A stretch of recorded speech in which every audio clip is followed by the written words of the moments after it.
Après une tournée mondiale, Las Vegas, Tokyo, Berlin, Moscou, Montréal, Sydney, Rio de Janeiro, Rome, Ajaccio, Genève, Bruxelles, Paris, Monaco, Lyon, Montpellier, Lille. Et ce soir, chez vous, Ladies and gentlemen, welcome to the Jerry Show. Are you ready?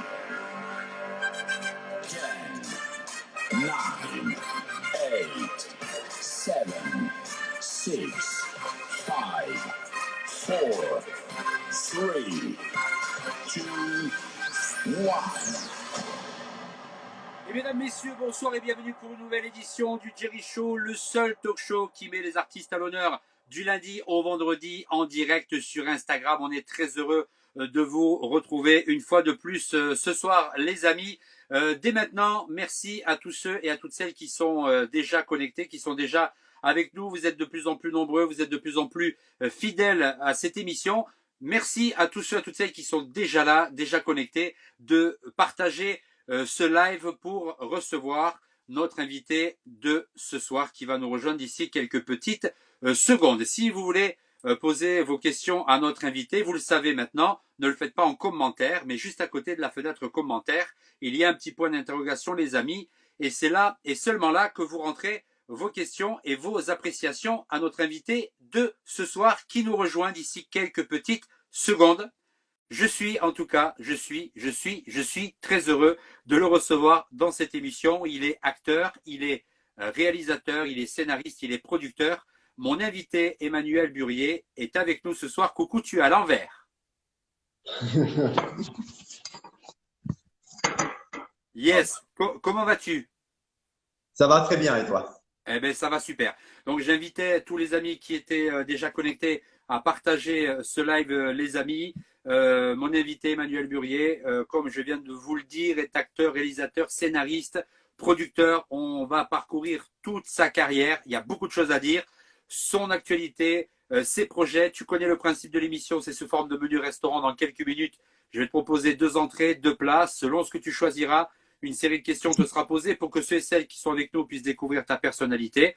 Et il y aura également le dessert. Le dessert, c'est toi qui nous l'a préparé et qui va nous le faire déguster. J'espère que tu nous as préparé quelque chose de bon. J'espère en tout cas. Et puis, il y aura l'addition à la fin du repas, puisqu'on ne part pas du resto sans payer, bien évidemment. Et l'addition, c'est une note, et c'est une note sur 20 que tu m'attribueras à moi et à mon émission. Et en parallèle, on va parcourir toute ton histoire, toute ta carrière. Est-ce que le menu te plaît? Parfait. Et je suis gourmand, donc parfait. Alors, c'est très très bien. Déjà, merci d'avoir accepté mon invitation. C'est un plaisir de t'avoir pour 3 raisons. Déjà parce que je suis content au quotidien. Deuxièmement, parce que je suis content de partager ta carrière parce qu'il y a beaucoup de choses à dire. Et la troisième chose, c'est que je suis très content parce que tu as un profil atypique et une histoire très originale, très à part. De là où tu viens à là où tu es aujourd'hui, c'est 2 mondes. Et il y a un grand écart, j'ai envie de dire, à la Jean-Claude Van Damme, c'est-à-dire un grand écart facial. Qui aurait cru de là où tu viens, ce que tu aurais pu devenir aujourd'hui? Je pense que même toi, tu n'aurais jamais pu imaginer. C'est ça? Exactement, même pas moi. On est d'accord. Alors c'est une histoire de dingue. Déjà pour planter le décor et avant de commencer ce menu et de proposer l'entrée de ce repas, toi tu es né à Haïti, un pays qui était à l'époque et qui, je crois, l'est encore aujourd'hui, l'un des pays les plus pauvres au monde, avec une condition de vie compliquée, puisque tu as plusieurs frères, plusieurs sœurs, etc. Et si tu peux nous dire en quelques mots la condition de vie qui était la tienne, pour que ceux et celles qui sont avec nous puissent comprendre de là où tu viens. Bon, alors Haïti, à l'époque, c'est comme aujourd'hui, c'est un pays qui est effectivement très défavorisé. Sur les Antilles, il y a des choses très belles, il y a un climat qui est très agréable. Cependant, la condition politique de l'époque, c'est donc un président qui a viré dictateur. Il est parti à cette époque-là. Cependant, il y a beaucoup de sympathisants qui voudraient son retour au pouvoir, et ces sympathisants, qui se nomment eux-mêmes des rebelles, ont tendance à se balader avec des machettes donc ça plante plus ou moins de décor. Donc c'est un pays effectivement qui est défavorisé. Donc je parlerai pas spécialement de moi sur ce coup. Je pense pouvoir parler globalement de l'ensemble des personnes qui vivent sur place. Donc euh, il s'agit surtout de pouvoir se nourrir. C'est un peu l'obsession. Il y a très peu il y a très peu de moyens pour pouvoir le faire. Donc, ben oui, la question est de savoir si on pourra survivre d'ici le lendemain, si on va pouvoir manger, avec le climat qui est certes agréable, mais qui une fois par an est perturbé par des cyclones, par des tempêtes tropicales, par des pluies diluviennes, donc des glissements de terrain et des tremblements de terre. Bien qu'on ait entendu parler d'un tremblement de terre il y a quelques années, il y en avait eu auparavant, certes des moins destructeurs, mais voilà, c'est plus ou moins l'univers dans lequel est plongé les Haïtiens à l'époque. Voilà. Ok, alors, euh, ce qui était compliqué, vu le fait que tu sois d'une famille nombreuse, c'est, tu le disais, c'est de pouvoir manger au quotidien. Et du coup, comment ça se pratiquait à ce moment-là quand tu étais petit? Il y a pas énormément de choix, hein. C'est-à-dire que concrètement, effectivement, étant le dernier d'une famille nombreuse, d'une grande patrie, c'est une bouche de plus à nourrir et donc ma mère sur place n'a pas les moyens effectivement de me nourrir. Donc une des choses que je fais avec mon grand frère, puisque c'est lui qui m'élève, c'est lui qui veille sur moi, c'est de fouiller les poubelles parce que c'est le seul endroit où il y a de la nourriture. Et lorsque on ne trouve rien dans les poubelles, on va à une décharge publique qui n'existe plus aujourd'hui, hein, qui a disparu. La décharge publique, c'est plus dangereux que les poubelles parce qu'il y a du monde, parce qu'il y a des tensions, parce qu'il y a des choses dangereuses dans les poubelles. Mais j'ai la chance, hein, parce que c'est un fait, c'est une chance, tout le monde ne survit pas. J'ai eu un grand frère qui a veillé sur moi, qui a fait que je suis toujours là aujourd'hui. Et puis donc voilà, maman ne pouvant pas subvenir aux besoins de tous les enfants et toi étant le dernier, donc tu es rentré dans un processus d'adoption, si je dis pas de bêtises, hein. C'est ça, exactement. C'est-à-dire que en fait, j'ai été mis à adoption c'est des recommandations qui avaient été faites à ma mère biologique, puisque ce qui se passe, c'est qu'effectivement, pour avoir à manger, ce que je faisais régulièrement à ma mère, c'est que j'allais à l'orphelinat, parce que l'orphelinat a un peu de nourriture, mais c'est juste un peu. C'est-à-dire qu'ils n'en ont pas toujours, ils n'en ont pas plein, donc régulièrement ils en ont plus. Mais allant régulièrement faire la demande de nourriture, cet orphelinat effectivement fait la recommandation de me mettre en adoption, ce dont ma mère fera. Et donc il faudra quelques années pour que ce soit effectif. Donc je reste sur place en attendant, mais effectivement je serai adopté, ce qui fera que j'arriverai en France vers mes 6 ans. D'accord. Coupure avec les autres frères et sœurs et la maman, est-ce que tu as pu, en suivant ou quelques années plus tard, reprendre contact avec eux et garder contact avec eux jusqu'à aujourd'hui? Alors oui, c'est le cas, c'est-à-dire que c'était effectivement grâce à un membre donc, de ma famille, une de mes cousines hein, adoptives, qui m'a permis effectivement de les retrouver. Hein, lorsque j'ai 13 ans, oui, aux alentours de mes 13 ans, effectivement, je reprends contact avec eux. Et puis j'y retournerai un peu plus tard. Et depuis, j'y retourne effectivement chaque année. Donc j'ai effectivement contact avec la plupart des membres de ma famille biologique. Oui. D'accord, super. Alors, tu as à peu près 6 ans hein, quand tu arrives en France, c'est ça? Oui, tout à fait. Et tu Donc, débarques, tu débarques, tu passes de la chaleur haïtienne et du décor haïtien, ça on peut pas l'enlever quand même, euh, au décor et à la froideur du Nord, puisque tu c'est atterris ça. à Lille. C'est ça. C'est la première chose vraiment hein, qui change. C'est-à-dire que il fait plus de 30 degrés. Hein, et j'arrive effectivement en France. J'arrive à l'aéroport d'Orly. Et puis de d'Orly on part à Lille. Hein, c'est là effectivement aux alentours de Lille, c'est là que réside à l'époque. Et en étant à Lille, effectivement, une des premières choses, effectivement, c'est qu'il s'est mis à pleuvoir. Donc, je suis désolé, ça fait très cliché pour le nord de la France, mais il s'est mis à pleuvoir et c'est très différent d'Haïti, hein, des Antilles, parce que lorsqu'il pleut aux Antilles, dans les pays tropicaux, il pleut très fort, mais surtout avec une température de l'eau qui est très chaude. Ce qui n'est pas du tout le cas en France, c'est-à-dire que lorsqu'il pleut, Généralement, c'est une forme de crachin, comme on dit dans le Nord, et c'est très très froid. Donc, du coup, ça a été un des premiers chocs. Mais voilà, je me suis habitué depuis. D'accord. Alors là, quand tu arrives en France à 6 ans, il y a un choc climatique, mais surtout un choc culturel, puisque tu passes, j'ai envie de dire, à faire les poubelles pour pouvoir manger, à une famille qui devient ta famille, qui te permet d'être au chaud, de manger matin, Exactement. midi et soir, de pas Matin, penser à ce que tu midi vas et manger le soir. lendemain. Comment ça se passe dans ta tête à ce moment-là? Est-ce que il y a comme un bug dans ta tête ou Mais c'est-à-dire que c'est assez incroyable. En fait, il y a une chose effectivement que je vois sur les photos qui ont été prises à l'époque, que je vois, c'est-à-dire que concrètement, en fait, je mange en protégeant mon assiette. C'est-à-dire que je fais ça pendant un long moment. À chaque fois que je mange de matin, midi, soir, je protège mon assiette parce que ça me semble tellement irréaliste que je me dis, mais en fait, c'est une blague, on va me la reprendre en fait. Et en fait, non, c'est-à-dire que c'est vraiment une chose absolument incroyable, c'est que bon, je me dis c'est le premier jour, c'est peut-être parce que c'est le premier jour. Et en fait, non, il se trouve que le deuxième jour, c'est pareil, puis que le troisième jour, c'est pareil, et qu'en fait, tous les jours suivants, ce sera pareil. Donc, je m'y habitue, mais c'est surtout au début où ça semble tellement incroyable, effectivement, d'avoir à manger matin, midi et soir, mais même un goûter tous les jours. Ça a été la deuxième chose, la deuxième grande surprise et agréable. Et c'est vrai que depuis le temps, j'ai pas arrêté de continuer à manger. Voilà, en hommage à ça, je dirais. Ok, bah super. Alors comme ça permet de savoir d'où tu viens, ce que tu as vécu, quelle était ta condition, parce que quand on va parcourir ta carrière, tout ce que tu as fait, même en parallèle de ta carrière au niveau sportif, etc., et jusqu'à aujourd'hui, c'est juste un truc de dingue. Mais avant de rentrer dans le vif du sujet, je rappelle à tous ceux, à toutes celles qui sont connectés, bienvenue les amis, partagez ce live si vous voulez poser vos questions à notre invité. Ne le faites pas en commentaire, juste à côté, il y a un petit point d'interrogation. C'est là et seulement là, les amis, que vous cliquez et vous rentrez vos questions à notre invité de ce soir. Tu connais le concept de l'émission. Je vais te proposer, comme je disais en introduction, tout de suite l'entrée de ce menu et ça va tourner autour de deux salades. Ça va nous permettre d'apprendre à te connaître un petit peu mieux. Je te propose soit la salade chinoise sauce portrait chinois ou la salade découverte sauce curiosité. Qu'est-ce qui te donne envie? Ben, c'est la chinoise.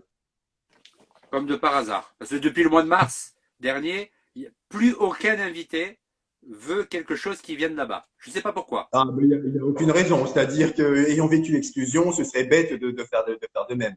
On est d'accord. Alors, c'est un questionnaire sur si tu étais. Donc, voilà, si tu réponds spontanément et comme tu le sens, d'accord? Il n'y a pas de problème, c'est parti. Allez, on est parti. Si tu étais un objet, Alors, un objet. Oh, je pense que je serais un livre. C'est très bien un livre. C'est ce qu'il y a de plus mystérieux. C'est ce qu'il y a de plus, c'est ce qu'il y a de plus complet. C'est prometteur. Un livre. J'aime bien. ok, en sachant, on en parlera tout à l'heure dans ton parcours, que le livre et la littérature en général ont été un élément déterminant pour toi, hein. Effectivement, beaucoup, oui. Si tu étais une autre expression artistique que toutes celles que tu as pratiquées jusqu'à aujourd'hui, ce serait laquelle? Bah, si je savais dessiner, ce serait le dessin. Si je savais dessiner. Ok, ok.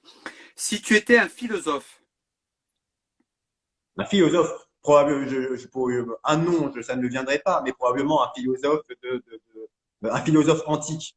C'était à la naissance de la philosophie. Donc oui, un philosophe ou de la Grèce antique ou de la Rome antique. ok, très bien. Si tu étais une montagne, Ah ben, ce serait évidemment l'Everest. Il y a des montagnes, il y en a plein. On en connaît plein des montagnes, mais l'Everest, parce que c'est la plus symbolique, l'Everest dans l'imaginaire n'existe que pour une seule chose. Elle existe pour être franchie, pour être atteint, pour que son sommet soit touché. Donc oui, l'Everest sans hésitation. ok, super. Si tu étais un défaut, J'y étais de la déco. non, un défaut.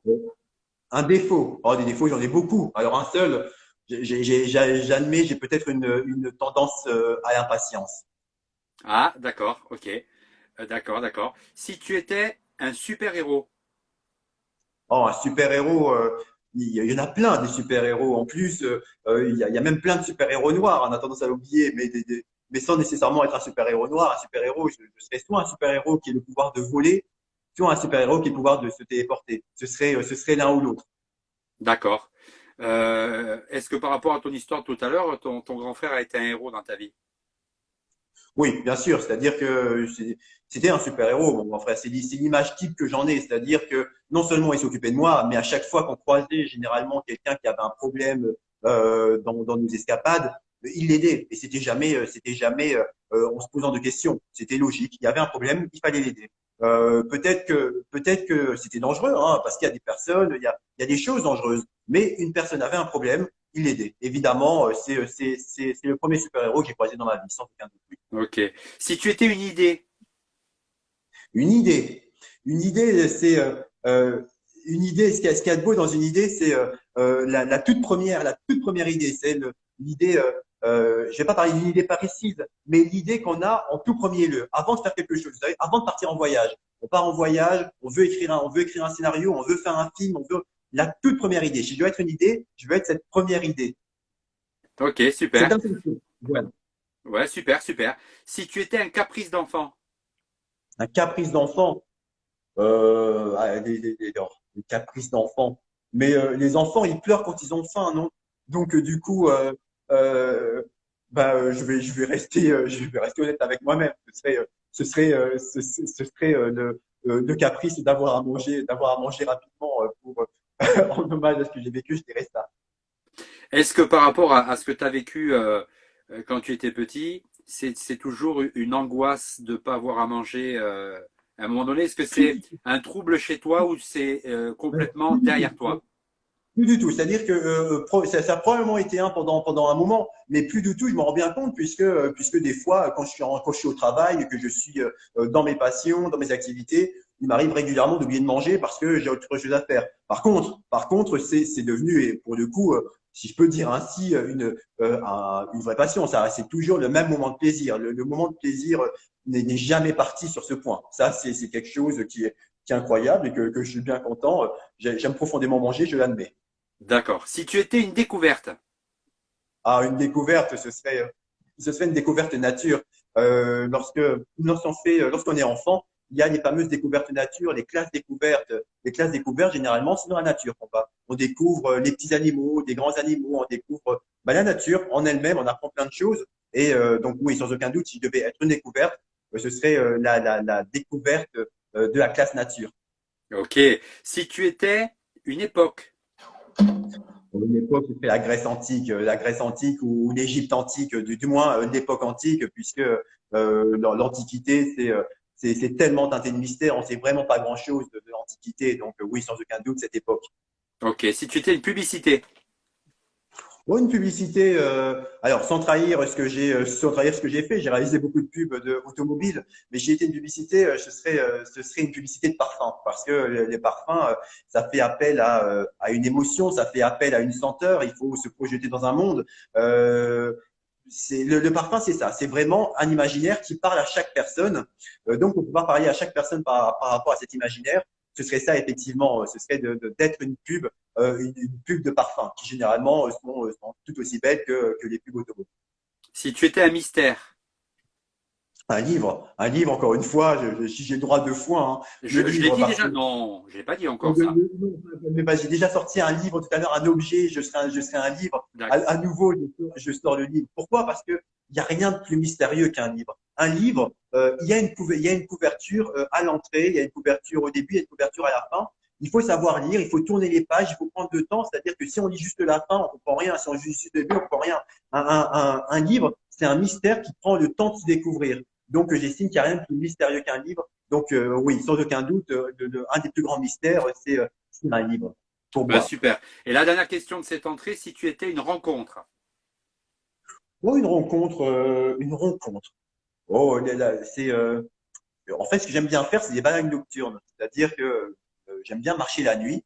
C'est un moment où on se retrouve avec soi-même et avec d'autres personnes qui eux-mêmes se retrouvent avec soi-même. Donc, une rencontre, ce serait la rencontre nocturne. C'est-à-dire que indéniablement, on fait des rencontres en plein milieu de la nuit, que ce soit à 4 heures du matin, à 3 heures, etc. On ne ferait pas nécessairement en pleine journée. Donc, je serais cette rencontre, on va dire, de cette dernière rencontre de la nuit avant que le jour se lève.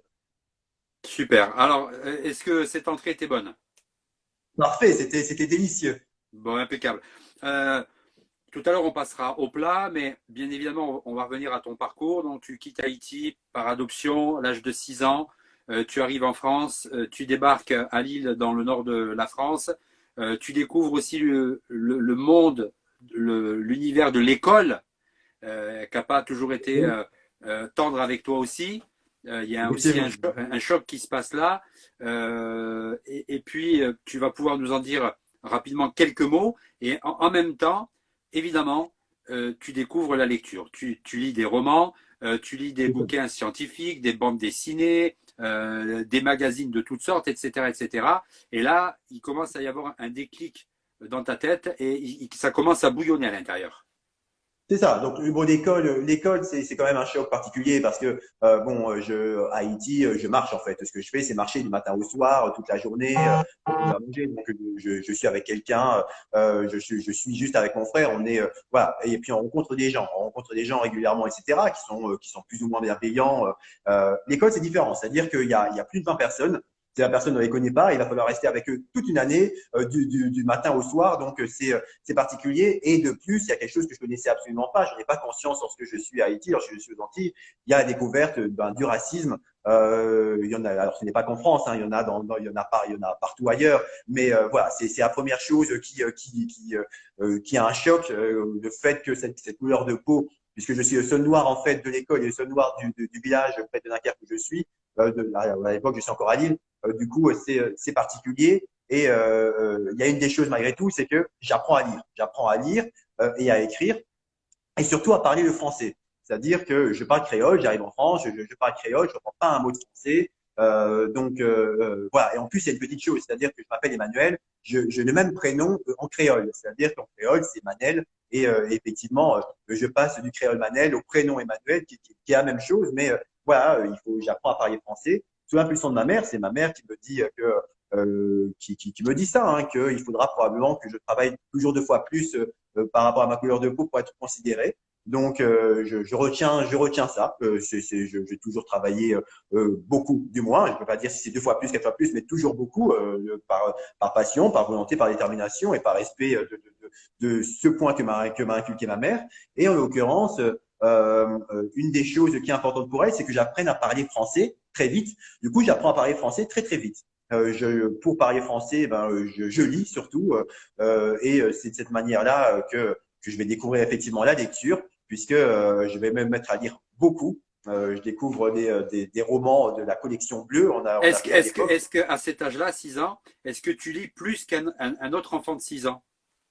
Ah mais oui, parce qu'en fait concrètement, à ce moment-là, j'ai pas encore tout à fait, il y a certes une télé, mais lorsque je vais déménager au par après, donc à Dunkerque, il n'y en aura plus. Donc en fait, je vais surtout passer des longues heures à lire les week-ends, puisque je découvre la musique à ce moment-là, sur ma mère qui m'a inscrit au solfège et au piano. À cette époque-là, j'aime pas beaucoup ça, j'admets.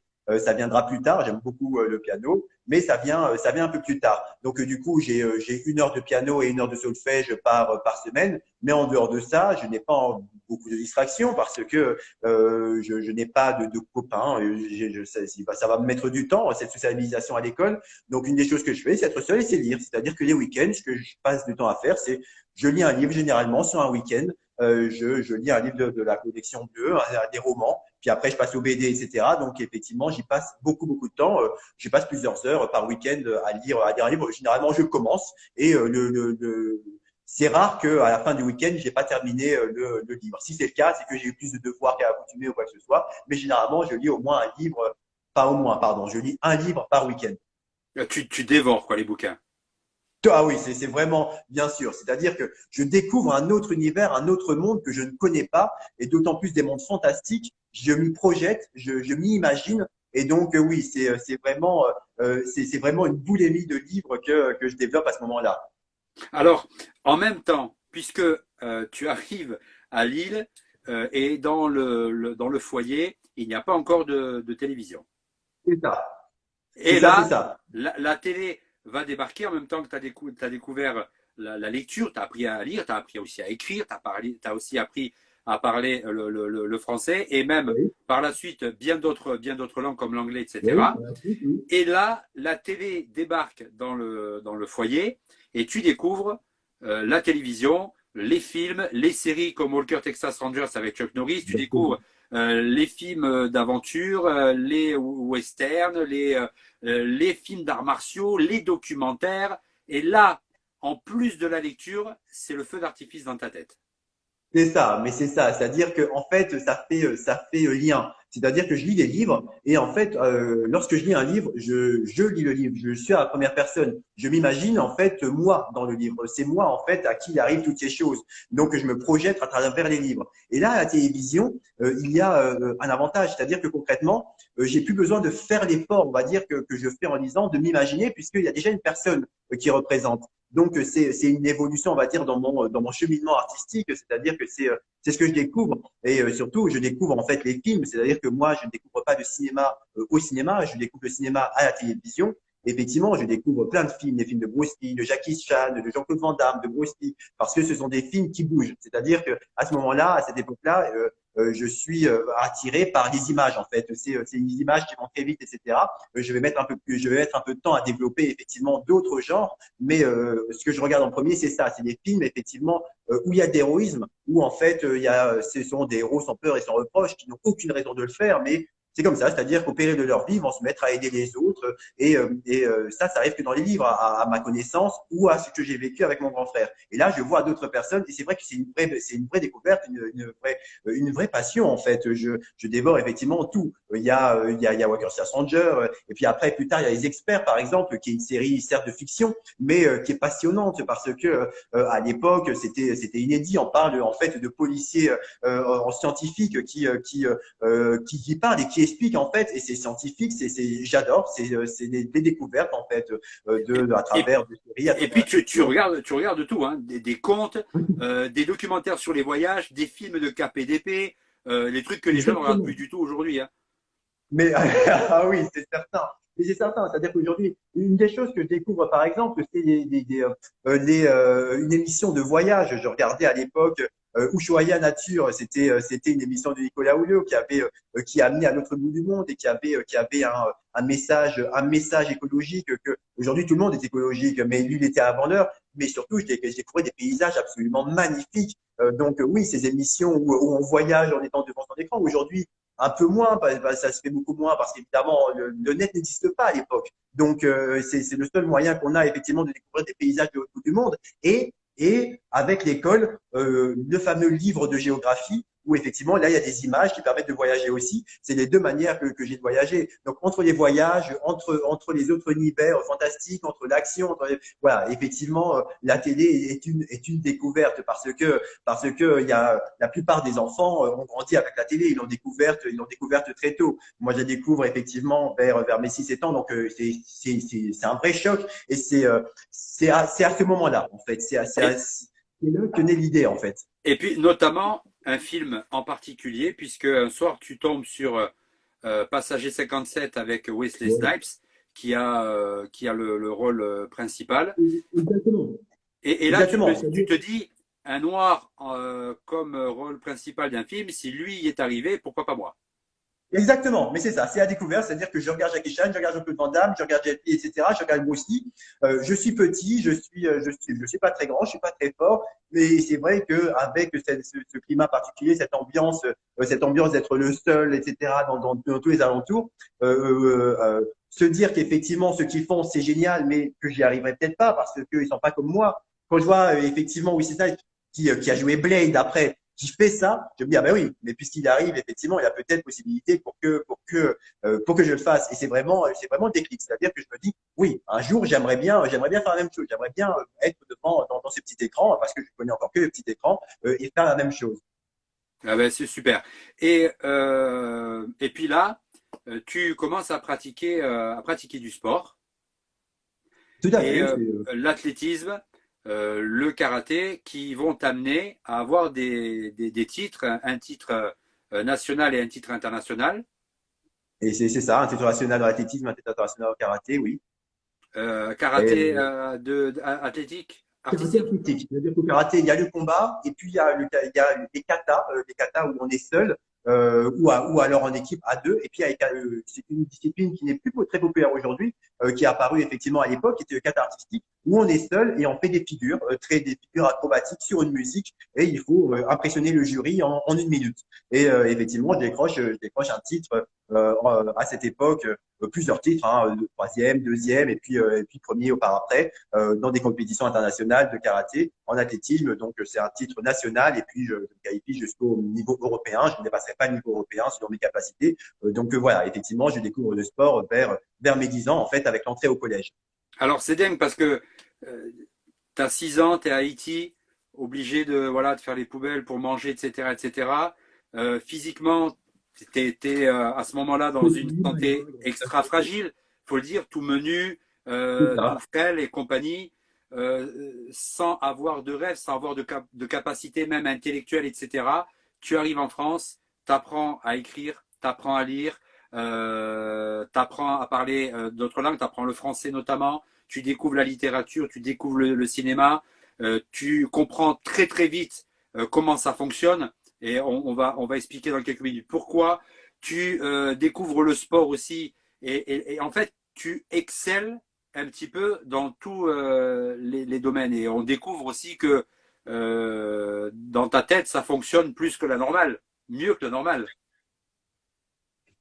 Mais en tout cas, c'est-à-dire qu'effectivement, c'est une des choses que j'aime, qui me plaît, c'est la découverte. Il y a tellement de choses à découvrir, effectivement, que je n'avais pas découvert auparavant, donc j'en découvre énormément. Et le sport, c'est vrai que c'est un hasard. C'est ma mère, effectivement, qui m'inscrit à l'athlétisme et qui fait que je vais en faire. Bon, très vite, je veux faire de la compétition. Or, il se trouve que c'est un hasard. Je dis, quand je vais m'inscrire, je dis oui, mais moi, ce qui m'intéresse, c'est de faire la compétition. Et je me rappelle très bien qu'il fallait faire 1 an d'inscription pour pouvoir faire la compétition. Or, moi, je dis non, mais si je dois faire 1 an, ça m'intéresse pas, je m'en fais, je m'inscris pas. Or, donc, du coup, il me dit, bah, écoutez, très bien, on va voir peut-être que vous pouvez faire la compétition. Il se trouve que la semaine prochaine, il y a une compétition pour les jeunes. Allez-y et voyez si ça vous plaît. J'y vais, effectivement, je suis qualifié. Je suis qualifié immédiatement, en fait, dès la première compétition pour un niveau supérieur, c'était les qualifications. Donc, je me suis qualifié pour les départementales, et puis après pour les régionales, et puis après pour les interrégionales, puis pour les nationales. Et c'est là, effectivement, que ça me plaît, parce que avant, je ne m'étais jamais dit, je vais faire du sport. Jamais. Je ne me suis pas dit, ce que je veux, c'est faire du sport. C'est à ce moment-là où je me dis, oui, je veux faire du sport, et puisque ça me plaît. Et donc, du coup, j'aimerais beaucoup faire sportif professionnel. Mais somme toute, j'ai toujours à ce moment-là l'idée dans la tête de me dire, mais moi, j'aimerais faire du cinéma aussi. Donc, j'ai Alors trouvé mon attends, métier. alors attends, parce que du coup, tu continues la lecture, tu continues à regarder et découvrir plein de trucs à la télévision, tu découvres le sport et tu deviens quand même passionné du sport pour le Oui, tout à pratiquer fait. à haut niveau, mais le sport prend de plus en plus de place et prend tous tes week-ends. C'est ça. C'est-à-dire que c'est une transition. C'est-à-dire que le sport remplace en fait mon monde imaginaire. C'est-à-dire que jusque mes 10 ans, j'ai vraiment un monde imaginaire que je découvre, dont je peux me permettre. C'est-à-dire que quand je suis à Haïti, j'ai pas de monde imaginaire. C'est la réalité. Il faut survivre. Il y a rien d'autre. Par contre, arrivé en France, il y a ça. Il y a les livres, beaucoup de temps. Hein, ça me prend beaucoup de temps. Ça me prend les week-ends. Puis vient la télévision qui ne remplace pas hein, les livres, c'est-à-dire que la télévision, c'est les week-ends, les livres, ce sera finalement un peu les autres fois, le soir, le mercredi, etc. Donc, je suis toujours entre les deux. Par contre, vers mes 10 ans, oui, quand je commence la compétition, là, effectivement, c'est-à-dire que je commence l'athlétisme, puis l'année d'après, je commence le karaté. Avec une compétition, je n'ai plus de temps, c'est-à-dire que vraiment, je m'entraîne beaucoup. Les week-ends, c'est les compétitions. Des fois, j'enchaîne 2 compétitions, une compétition de karaté le samedi, une compétition d'athlétisme le dimanche. Donc oui, j'ai plus beaucoup de temps. Donc du coup, je ne suis plus plongé dans mon monde imaginaire comme quand je suis enfant en me disant mais ça j'aimerais l'être, j'aimerais faire ça, j'aimerais être à leur place. Mais du coup, j'ai toujours cette idée de me dire Mais en parallèle, tu écris toujours beaucoup. alors, en fait, j'écris surtout à l'école. C'est-à-dire que concrètement, à l'école, ce qu'on est censé faire, c'est travailler. Mais l'école, en dehors des matières où j'excelle pas, ça me plaît pas beaucoup. C'est-à-dire que j'aime bien l'histoire, mais c'est très en dents de scie. Des fois, j'ai des très bonnes notes, des fois, j'ai des mauvaises notes, pour la simple raison que il faut retenir des dates et que avec les chiffres, j'ai un peu de mal. Mais puisqu'il semblerait que je sois plutôt littéraire. Mais du coup, j'aime beaucoup le français, j'aime beaucoup la géographie qui permet de voyager, hein, parce qu'on découvre plein de pays, on découvre encore une fois des choses autres que d'un point de vue télévisé. Et puis bon, il y a le sport, c'est les matières utiles. Et puis il y a des matières où j'apprécie un peu moins, où les mathématiques, hein, je n'ai jamais rien compris, apprenons-le. Et ce qu'il y a, c'est que oui, à ce moment-là, j'écris. Pendant les cours de mathématiques, ça m'a valu quelques sanctions. Hein. J'écris pendant les cours de mathématiques, j'écris pendant des cours effectivement qui me plaisent un peu moins. Et c'est vraiment là que je commence au collège. Quand j'ai terminé le collège, en fait, lorsque j'arrive en fait à la première année de lycée, en fait, j'ai en fait écrit à peu près tous les pas les scénarios parce que j'écris pas encore des scénarios à l'époque. J'écris des histoires de base avec plus ou moins des trames. Et oui, j'arrive en fait à la première année de lycée avec une majorité de scénarios, tous ceux que j'ai fait depuis que j'ai 18 ans au cinéma, c'est des scénarios pour la plupart que j'avais déjà écrits quand j'étais au collège. Alors, le sport, l'athlétisme, le karaté te permettent de voyager, de découvrir un petit peu le monde, j'ai envie de dire. Exactement. Et Exactement. puis, euh, un titre national, un titre international, tu vas jusque même au niveau de l'Europe. Et là, C'est quand ça? tu as gagné les titres que tu avais à gagner, tu as fait le tour, tu es t'es allé au bout C'est ça. de ça. Et là, du coup, tu reviens sur ce qui était né dans ta tête, c'est évidemment le cinéma. Et tu es adolescent quand tu as une idée folle, c'est d'aller prendre rendez-vous avec le maire de ta ville, du petit village près de Dunkerque, pour Oui. lui exposer un projet d'ouvrir un studio de tournage de cinéma. Alors, explique-nous, qu'est-ce qui se passe dans la tête d'un adolescent de 13-14 ans qui va prendre rendez-vous avec le maire de sa ville ou de son village pour lui dire, voilà, monsieur le maire, j'ai un projet, je vais ouvrir un studio de tournage de cinéma. Comment le Mais en gars fait, l'a pris, ça? Mais en fait, à l'époque, voilà, le net n'existe pas. C'est une chose qui est à préciser hein, pour les jeunes générations. Le net n'existait pas. Il n'y a pas les réseaux sociaux, etc. Quand on veut faire une recherche, il faut aller dans des livres, il faut aller à la bibliothèque, etc. Donc, moi, effectivement, j'ai envie de faire du cinéma. Donc, j'apprends, en fait.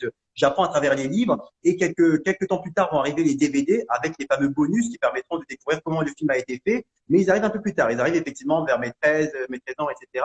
Auparavant, je dois me limiter aux livres. Donc effectivement, j'aimerais pouvoir faire du cinéma. J'ai commencé à faire mon court-métrage à 13 ans et demi, un premier court-métrage qui avait pas grand-chose de très satisfaisant, mais ça me permet de découvrir. C'est mon tout premier avec un caméscope qui m'est prêté, etc. Et là, effectivement, je me dis, mais j'aimerais bien pouvoir tourner des choses, etc. Comme on fait ailleurs, comme je vois dans les livres. Donc effectivement, je vais voir le maire et puis je lui dis, voilà, ce serait génial qu'on ait un studio, etc. Et il dit, oui, enfin, honnêtement, on n'a pas ça ici, on ne saura pas faire, mais si vous voulez faire du cinéma, allez voir une association qu'on a, une association de jeunes qui peut-être pourrait en faire. Donc, je vais voir cette association de jeunes et il se trouve que non, ils ne font pas de cinéma. Donc, je leur propose, je dirais, écoutez, si ça vous dirait qu'on tourne des films. Et voilà, c'est comme ça effectivement que m'est venue l'idée. J'avais effectivement envie d'avoir des facilités, je dirais, s'il y avait effectivement une grande salle où on pouvait tourner des films, ça aurait été plus simple, je dirais. Mais voilà, c'est comme ça qu'est née l'idée. Mais en tout cas, après mes 13 ans et demi, lorsque je fais mon premier court-métrage, j'en fais d'autres, j'en fais plusieurs jusqu'à mes 18 ans où là, je vais faire mon premier long-métrage, puisque c'est à ce moment-là que lorsque j'ai 18 ans, où je me dis, voilà, effectivement, comme tu as dit, j'ai eu mes titres, j'ai eu tous les titres que je voulais. Hein, je peux pas aller plus loin. Je serai pas meilleur en athlétisme que les championnats d'Europe et je serai pas meilleur en karaté que un championnat du monde. Donc, j'arrête la compétition. Je gagne encore un titre en karaté, puis j'arrête la compétition. Donc, du coup, là, je me plonge entièrement dans le cinéma. Ça a été déjà le cas un peu auparavant. Lorsque j'ai 17 ans et demi, je quitte Dunkerque pour aller m'installer à Paris dans la visée de voir des castings. Il se trouve que c'est pas le cas. Hein. Je fais plein de castings, mais je suis rarement pris. Donc, je suis pris à un casting de mannequinat, pas de cinéma. Et voilà. Donc, arrive mes 18 ans. Et là, effectivement, je me lance dans la réalisation d'un premier film. Après avoir arrêté la compétition des compétitions de sport, je me dis, je vais réaliser mon premier film, puisque voilà, c'est ce que je vais faire. Je ferai plus comme je m'étais dit que je serais sportif professionnel et qu'en fait, j'ai eu les titres que je voulais, c'est vraiment à ce moment-là, mes 17 ans et demi, 18 ans, où je me dis, j'arrête, je vais faire du cinéma. Et c'est là que je me lance pleinement dans le cinéma. Et il n'y a aucune formation. Depuis 13 ans et demi où tu fais ton premier tournage avec, j'ai envie de le dire, avec des ficelles quand même. Hein. C'est ça, oui. C'est ça. Et les ficelles, c'est même dur à trouver à l'époque. Oui, c'est vraiment des bouts de ficelle. Donc, un caméscope qui m'a été prêté, etc. Donc, oui, mon Mais, mais, apprentissage, mais, c'est sur le plan, hein. mais tu es déjà là, convaincu que c'est ce que tu veux faire et que c'est ce que tu feras. Oui, oui, évidemment, évidemment. Mais dès que je fais mon premier court-métrage, je me dis que c'est ce que je vais faire. La seule chose, c'est que je sais très bien à 13 ans, je sais très bien à 13 ans et demi que j'ai conscience qu'on fait pas du cinéma comme ça du jour au lendemain. Donc, je fais des courts-métrages. Je me dis que c'est ce que je ferai un jour, que je ferai des longs-métrages, je ferai du cinéma. Mais donc, je trouve mon métier, ce sera le sport. Et puis, c'est voilà, c'est le cheminement. À 18 ans, j'arrête le sport, j'arrête les compétitions pour me lancer. Mais oui, je me suis formé, on va dire, sur les courts-métrages. Et puis sur, bah, c'est ça. Je me suis vraiment formé sur les courts-métrages. C'est que plus tard, après avoir fait mon premier long-métrage, où là seulement je vais faire des films, je vais aller voir sur des films d'autres personnes, faire des figurations, etc. Mais auparavant, ma seule expérience, ce sont les courts-métrages que j'ai fait. Alors là, l'idée, c'est on s'en moque des castings, personne ne me veut, c'est pas grave, je décide de produire moi-même et de réaliser mon premier long métrage. Long métrage.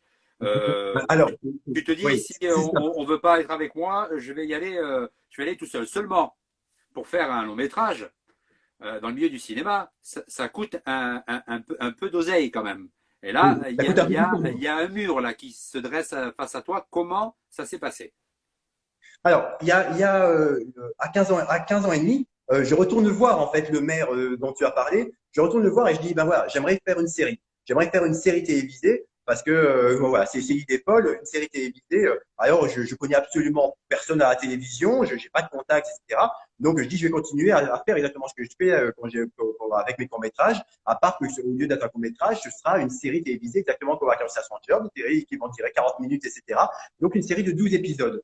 Et donc, c'est ce que je veux faire. Je revais voir le maire qui m'oriente vers une personne qui est au conseil municipal à l'époque, que je remercie à chaque film, puisque c'est la première personne, en fait, qui, en dehors de ma famille, a cru en moi. Donc, je la remercie, hein, Céline Gratien. Et en l'occurrence, elle me conseille d'aller voir telle ou telle personne pour avoir du budget. Donc, j'ai des aides qui me sont accordées. Et donc, je fais ma première série télévisée pendant 2 mois. Je commence ça en juillet et en août avec quelques milliers d'euros. Hein, c'est pas énorme. C'est juste en fait de quoi acheter le caméscope, d'acheter des cassettes pour tourner, les cassettes TV HIV sur lesquelles on tourne à l'époque pour mettre sur le caméscope.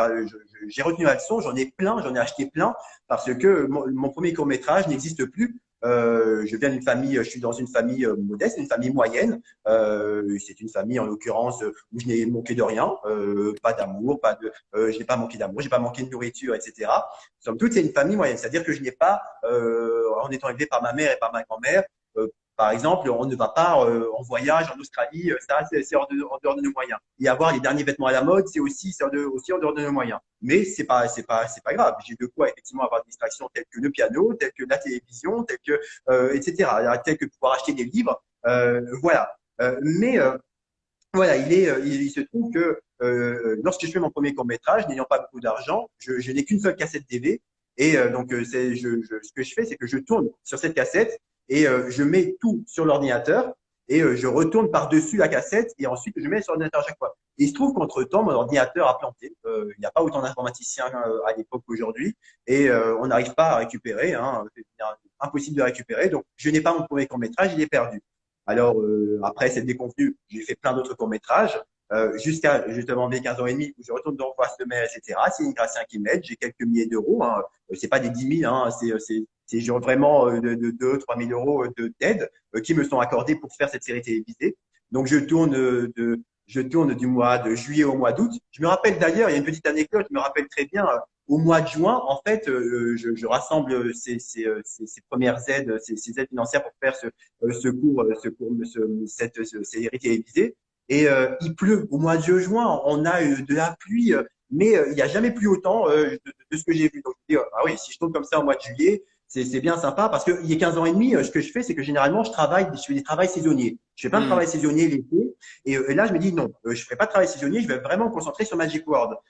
Et il se trouve, donc c'est le nom de la série. Et il se trouve que voilà, il pleut très fort, je suis un peu inquiet. Et finalement, on vient au mois de juillet et là, c'est l'inverse. Il ne peut plus du tout. Il fait très chaud. C'est une canicule. Il y a un moment, effectivement, à la fin du mois d'août, il y a plein de personnes qui viennent parce que je fais un appel. En fait, je demande à tous les gens du karaté que je connais, à tous les gens d'athlétisme que je connais, à tous ceux que je connais. Et en fait, les gens vont venir massivement. Plein de gens que je connais pas, des gens que j'ai vus aux compétitions, des gens qui viennent de Paris, qui sont venus en voiture, etc., à 10 dans une voiture parce que pour venir à Dunkerque, etc., parce que oui, on a quelqu'un que je connais qui fait un film. Donc voilà, je leur explique et je me retrouve avec plusieurs centaines de personnes dans les dunes et parce que j'ai besoin d'une scène où j'ai besoin de plein de gens. C'est-à-dire que concrètement, plus tard, je découvrirais qu'en fait, cette scène avec plein de gens, j'aurais pu la faire numériquement, mais j'en avais pas la notion à l'époque. Mmh. Donc je me retrouve avec plein de gens et ils viennent tous effectivement apparaître devant la caméra. Et donc voilà, je fais cette série, je tourne ça en 2 mois et ben voilà, j'espère qu'elle sera vendue, j'espère. Mais ça se fait attendre. Donc voilà, j'ai 15 ans et demi, j'ai terminé. Je vais continuer à faire des courts-métrages jusque mes 17 ans. Voilà. À 17 ans et demi, je pars à Paris. Et il se trouve que vers mes 18 ans, il y a une chaîne, une télévision belge qui me contacte et puis on est intéressé par votre série télévisée, on aimerait bien la diffuser. Donc maintenant, il me l'achète et à partir de là, il la diffuse. Et comme il la diffuse, je rebondis sur ça. C'est-à-dire que c'est mon premier succès, si je puis dire ainsi. C'est la première fois où il y a des gens qui viennent me parler réellement pour ce que je fais, pour mon travail, pour ce que je viens de voir, parce que l'athlétisme et le karaté, ce ne sont pas des sports en fait qui sont nécessairement très, comment dire, très populaires. C'est-à-dire que le karaté est moins populaire que le football, que le rugby, etc. Donc que j'ai des titres en karaté déjà à l'époque, c'est pas ce dont on retient. Ce dont on retient, c'est qu'effectivement, voilà, j'ai fait une série télévisée qui est vendue, les gens me voient à la télévision belge, et à partir de là, je rebondis sur ça. J'ai 18 ans. Et puis, je me lance à faire, on va dire, du crowdfunding avant l'heure. C'est-à-dire que je vais frapper de porte à porte pour dire, voilà, j'ai un projet de film, est-ce que vous voulez bien me donner des sous? Et c'est vraiment comme ça que ça se passe. Je fais toc toc, voilà, j'ai un projet de film, vous voulez me donner des sous? Et je repars des fois avec des billets, des fois avec des promesses, des promesses écrites qu'on va me donner des sous. Et puis, à partir de là, j'ai des associations, j'ai d'autres choses qui font que j'arrive à réunir un budget. J'ai réuni un budget de 100 000 euros. Alors Donc, qu'il je en me fallait dis, 300 000, hein. c'est ça, c'est-à-dire qu'en fait, je réunis un budget de 100 000 euros. Et en fait, au moment de commencer à la préparation vraiment active, de dire, allez, les acteurs, ceci, etc., en fait, l'estimation est faite à 300 000 euros. Donc, je me dis, oui, je n'arriverai pas à réunir 300 000 euros alors que j'ai réuni 100 000 euros en un an, en 8 mois. Donc, comment je fais je vais faire un autre film, c'est-à-dire que ça tombe bien, j'ai écrit tous mes scénarios, toutes mes histoires sont déjà écrites lorsque je suis au collège. Donc, je dis, mais quelle autre histoire je pourrais faire? Je pourrais pas faire Match parmi les hommes qui se passe donc au Moyen Âge, qui est un film de chevalier, parce que ça coûte très cher les films de chevalier avec les chevaux, etc.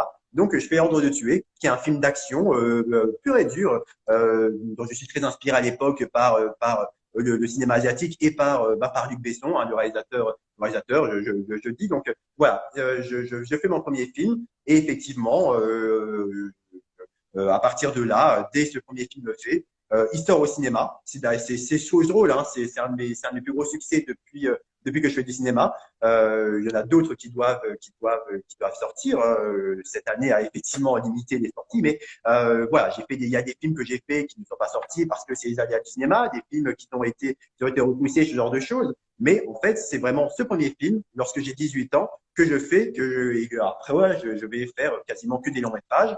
Et je peux, d'après moi, faire ce long métrage, ce premier long métrage Ordre de tuer, grâce effectivement à Magic World, cette série télévisée que j'ai fait à l'époque avec des copains, avec somme toute des moyens tels que, bien que j'avais quelques milliers d'euros, je n'avais pas de trépied. Je demandais à des gens de tenir le caméscope. Lorsqu'il fallait faire un plan de haut, je grimpais sur les épaules de quelqu'un pour pouvoir filmer en hauteur. Je tournais dans les dunes, ce genre de choses. Voilà, c'est ça. C'est vendu à la télévision. Les effets spéciaux sont massifs, ils sont montés, ils sont très réussis, bien plus que si c'est moi qui les avais faits. Et voilà, voilà en fait le déclic réellement d'un point de vue continuité qui me permettra de faire du cinéma jusqu'à aujourd'hui.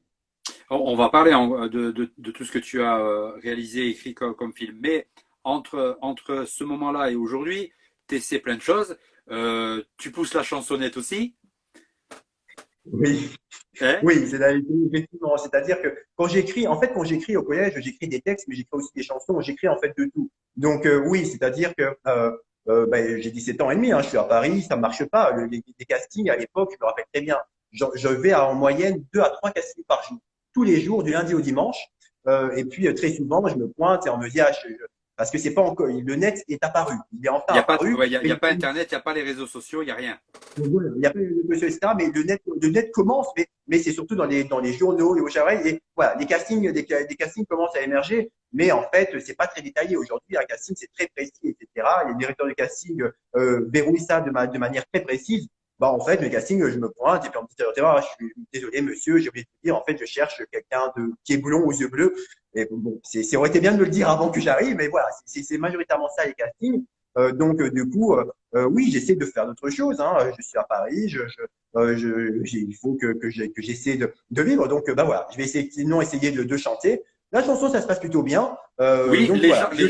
les gens reçoivent positivement cette notion de chanteur où tu arrives à émouvoir le public. Oui, oui, il pleure. C'est-à-dire que c'est une chose quand même. C'est-à-dire que c'est une des choses quand même qui est marquante. C'est-à-dire que à chaque fois que je chante, les gens pleurent. C'est-à-dire que je chante des textes apparemment qui touchent les gens et ils pleurent. Et c'est vrai que concrètement, j'aime bien ça dans mes films. J'aime bien qu'il y ait toujours un peu des moments d'émotion. Mais malgré tout, c'est vrai que c'est juste après ces chansons où les gens pleurent, je me dis, j'aimerais quand même les voir rire. C'est-à-dire que les voir pleurer à chaque étape. Donc je me dis, je vais mettre le one man show. Et one man show, ce qui est très drôle, c'est que je m'influence sur le one man show en espérant les faire rire.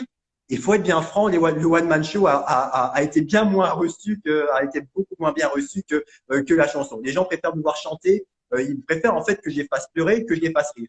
Moi, j'aurais préféré les faire rire, mais il se trouve que ils préfèrent pleurer, donc bon voilà, c'est comme ça. Et je trouve que du coup, bah, c'est marqué. J'ai bien retenu la leçon. C'est-à-dire que oui, j'aimerais bien effectivement être comique. Je me dis, je peux faire du cinéma. J'essaye. Je me dis, il y a des humoristes qui arrivent à faire du cinéma en étant humoristes à l'époque, etc. Donc je tente ça aussi. Mais non, les gens me rappellent alors, non, non, nous on t'aime bien lorsqu'on pleure. Donc ben ce sera retenu. Des films comiques, etc. Ben j'en ai fait un, certes, deux, en tout et pour tout. Mais effectivement, les films qui ont toujours été le mieux reçus, c'est des films dramatiques. Donc c'est vrai que c'était pas nécessairement ce que je voulais faire à la base, mais c'est pas grave, hein, puisque j'ai ponctué ça d'action, etc. Donc En plus des films d'auteur, on peut dire. c'est ça, c'est-à-dire qu'en fait, je fais des films d'auteur, mais parce que le film d'auteur en France, comment dire, c'est une catégorie spécifique. Un film d'auteur peut être un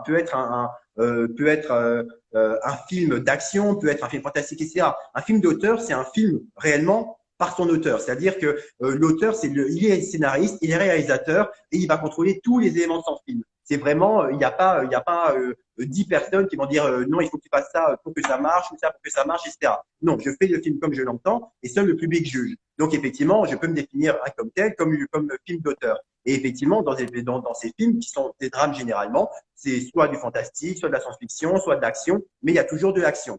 Même s'il y a du drame, il y a toujours une notion de drame.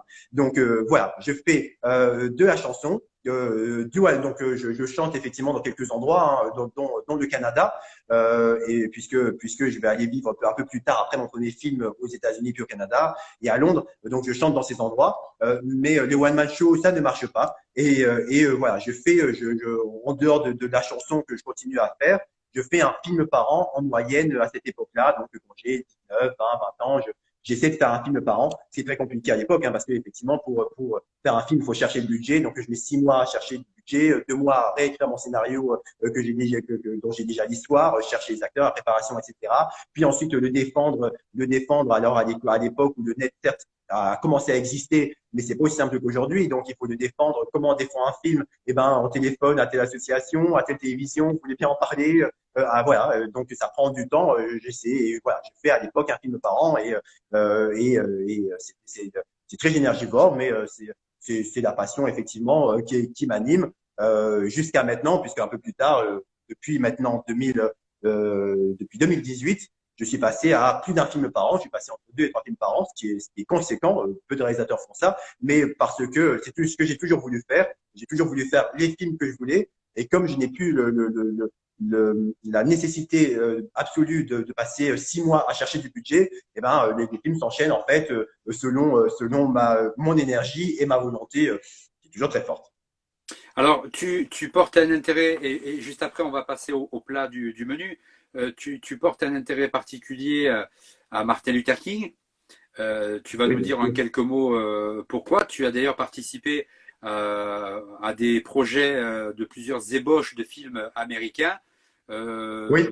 Deux d'entre eux n'ont pas abouti. Après les deux qui n'ont pas abouti, tu as été découragé et t'as arrêté. C'est le troisième projet qui a abouti. Alors là, j'imagine que tu avais un peu les nerfs. Effectivement, mais c'est ça, c'est le cinéma, c'est typiquement ça. C'est-à-dire que, mais je fais du cinéma, je fais des courts métrages. Ensuite, j'ai 18 ans, je fais des longs métrages, je découvre ce que c'est. Et effectivement, entre-temps, j'écris en anglais aux Américains pour leur dire voilà, j'aimerais faire un film en France sur Martin Luther King, s'il faut aller aux États-Unis, que vous me soutenez, j'aimerais le faire, etc. Et effectivement, plusieurs producteurs, en recevant mon courrier, parce qu'à l'époque, c'est encore des courriers, hein, c'est des courriers postaux, c'est pas par mail. Ils le reçoivent et puis ils me répondent. Ils me répondent par courrier postal. Ça met très longtemps parce que le temps qu'ils répondent, etc. Donc je reçois les courriers et puis ils me disent bah, écoutez, oui, voici l'évolution, venez, on peut en parler, etc. Et je suis intégré à ces projets. Je suis intégré comme potentiel acteur, je suis intégré comme potentiel co-scénariste, etc., etc. Ça met beaucoup de temps. C'est mon premier contact avec les États-Unis dans le domaine du cinéma pour le travail. Et c'est vrai que ça prend énormément de temps et je sais pas en fait où ça va. J'ai un peu l'impression d'être traîné par-ci par-là et c'est pas l'image que j'en ai parce que c'est vrai que pour moi l'image des États-Unis c'est on fait un film à énorme budget, on claque des doigts et c'est fait. Ben, en fait non, c'est-à-dire que je découvre que même aux États-Unis c'est difficile de faire un film, etc. Je le découvrirai d'autant plus en allant vivre un peu plus tard aux États-Unis. Mais il se trouve que oui, Martin Luther King c'est quand même un des rares héros que il y a aucun reproche à lui faire. C'est-à-dire que concrètement, bon, je suis un peu nerveux sur ce point. Moi, je fais du karaté. Hein. Si je me prends un coup de poing dans la figure, je sais me contrôler. Il n'y a pas de problème. Hein. Par contre, je n'ai pas nécessairement envie de faire comme Martin Luther King et me dire tiens, je vais tendre l'autre joue. C'est ce que fait Martin Luther King. Martin Luther King, en fait, c'est un héros qui voulait rassembler tous les peuples. C'est-à-dire que il le disait, certes, les Noirs qui sont avec l'apartheid et avec etc. En Afrique du Sud, aux États-Unis, où il y a une ségrégation, il se met en avant, il veut rassembler. Oui, c'est un personnage effectivement qui me touche d'un point de vue personnel entre autres, mais voilà, j'essaie d'en faire un film. Ça avance très bien, mais les aléas font effectivement que ça marche pas. Et le troisième, qui est Selma, qui est aux allusions à la marche de Selma. Il y a une petite chose que je précise pas, mais la marche de Selma, on m'a proposé d'y être. On m'a proposé d'y être. On me dit, ben voilà, on a un projet de fait, Martin Luther King, etc. Et à ce moment-là, je me dis, mais bon, voilà, j'ai fait mon premier long métrage. Je crois qu'à ce moment-là, je dois avoir fait mon deuxième même. Et on me propose d'y être. Et je me dis, oui, bon, bah, ça fait quand même deux projets. Je partirai. Ce que je vais faire, c'est que je ferai moi-même mon projet. Le troisième que vous me dites, si vous le faites avec plaisir, mais j'y crois pas. Et effectivement, ce projet met beaucoup de temps. Il met 2 ans à se faire. Je vois l'évolution. Et puis d'un coup, il se débloque et me dit, bon, bah, il se fera. Mais je suis désolé, monsieur Burier, vous avez dit que vous ne voulez pas y être. Donc, mais voilà, c'est l'ironie de la chose, mais c'est comme ça. On ne faut pas se laisser décourager par si peu, comme tout. Depuis, je me suis rattrapé. Entre-temps, j'ai joué dans d'autres films américains. Ah oui, oui, oui, tu t'es rattrapé, depuis. Hein. Si tu veux bien, on va passer au plat parce que depuis l'entrée, on n'a rien mangé et moi j'ai un petit peu faim. Oui, Si tu es d'accord. mais oui, j'ai toujours faim, il n'y a pas de problème. Alors je vais te proposer soit le plat du jour, c'est le Jerry Show sauce maison, ou la spécialité du chef sauce partage. Et puis après, on va revenir évidemment sur ton parcours. Ah, mais la spécialité Jericho, mais ça peut être que ça. Allez. La spécialité, alors non, c'est le plat du jour, le Jerry Show, ou la spécialité du chef sauce partage. Le plat du jour. Le plat du jour. C'est un très bon choix parce que c'est préparé par Bibi. Tu vois. Ah, Alors, c'est un questionnaire sur tu es plutôt. D'accord. c'est parti. Alors, tu es plutôt cinéma ou lecture? Ah, mais c'est injuste, je peux pas répondre à ça. C'est cruel. Mais si vrai, non, je peux pas choisir. Je suis désolé, c'est pas juste, mais je répondrai pas à cette question. J'imagine, ne serait-ce qu'imaginer que je dois arrêter l'un ou que je dois arrêter l'autre. Ah non, c'est une torture. Non, non, je réponds pas. Je prends Il y a les deux, pas, il y désolé. a pas. J'ai fait exprès de poser cette question, tu vois. Tu es plutôt soirée télé chips ou café concert? Oh, les cafés-concerts, seul, avec mon paquet de chips devant la télévision. C'est bien aussi, ça. C'est pas mal, c'est pas mal.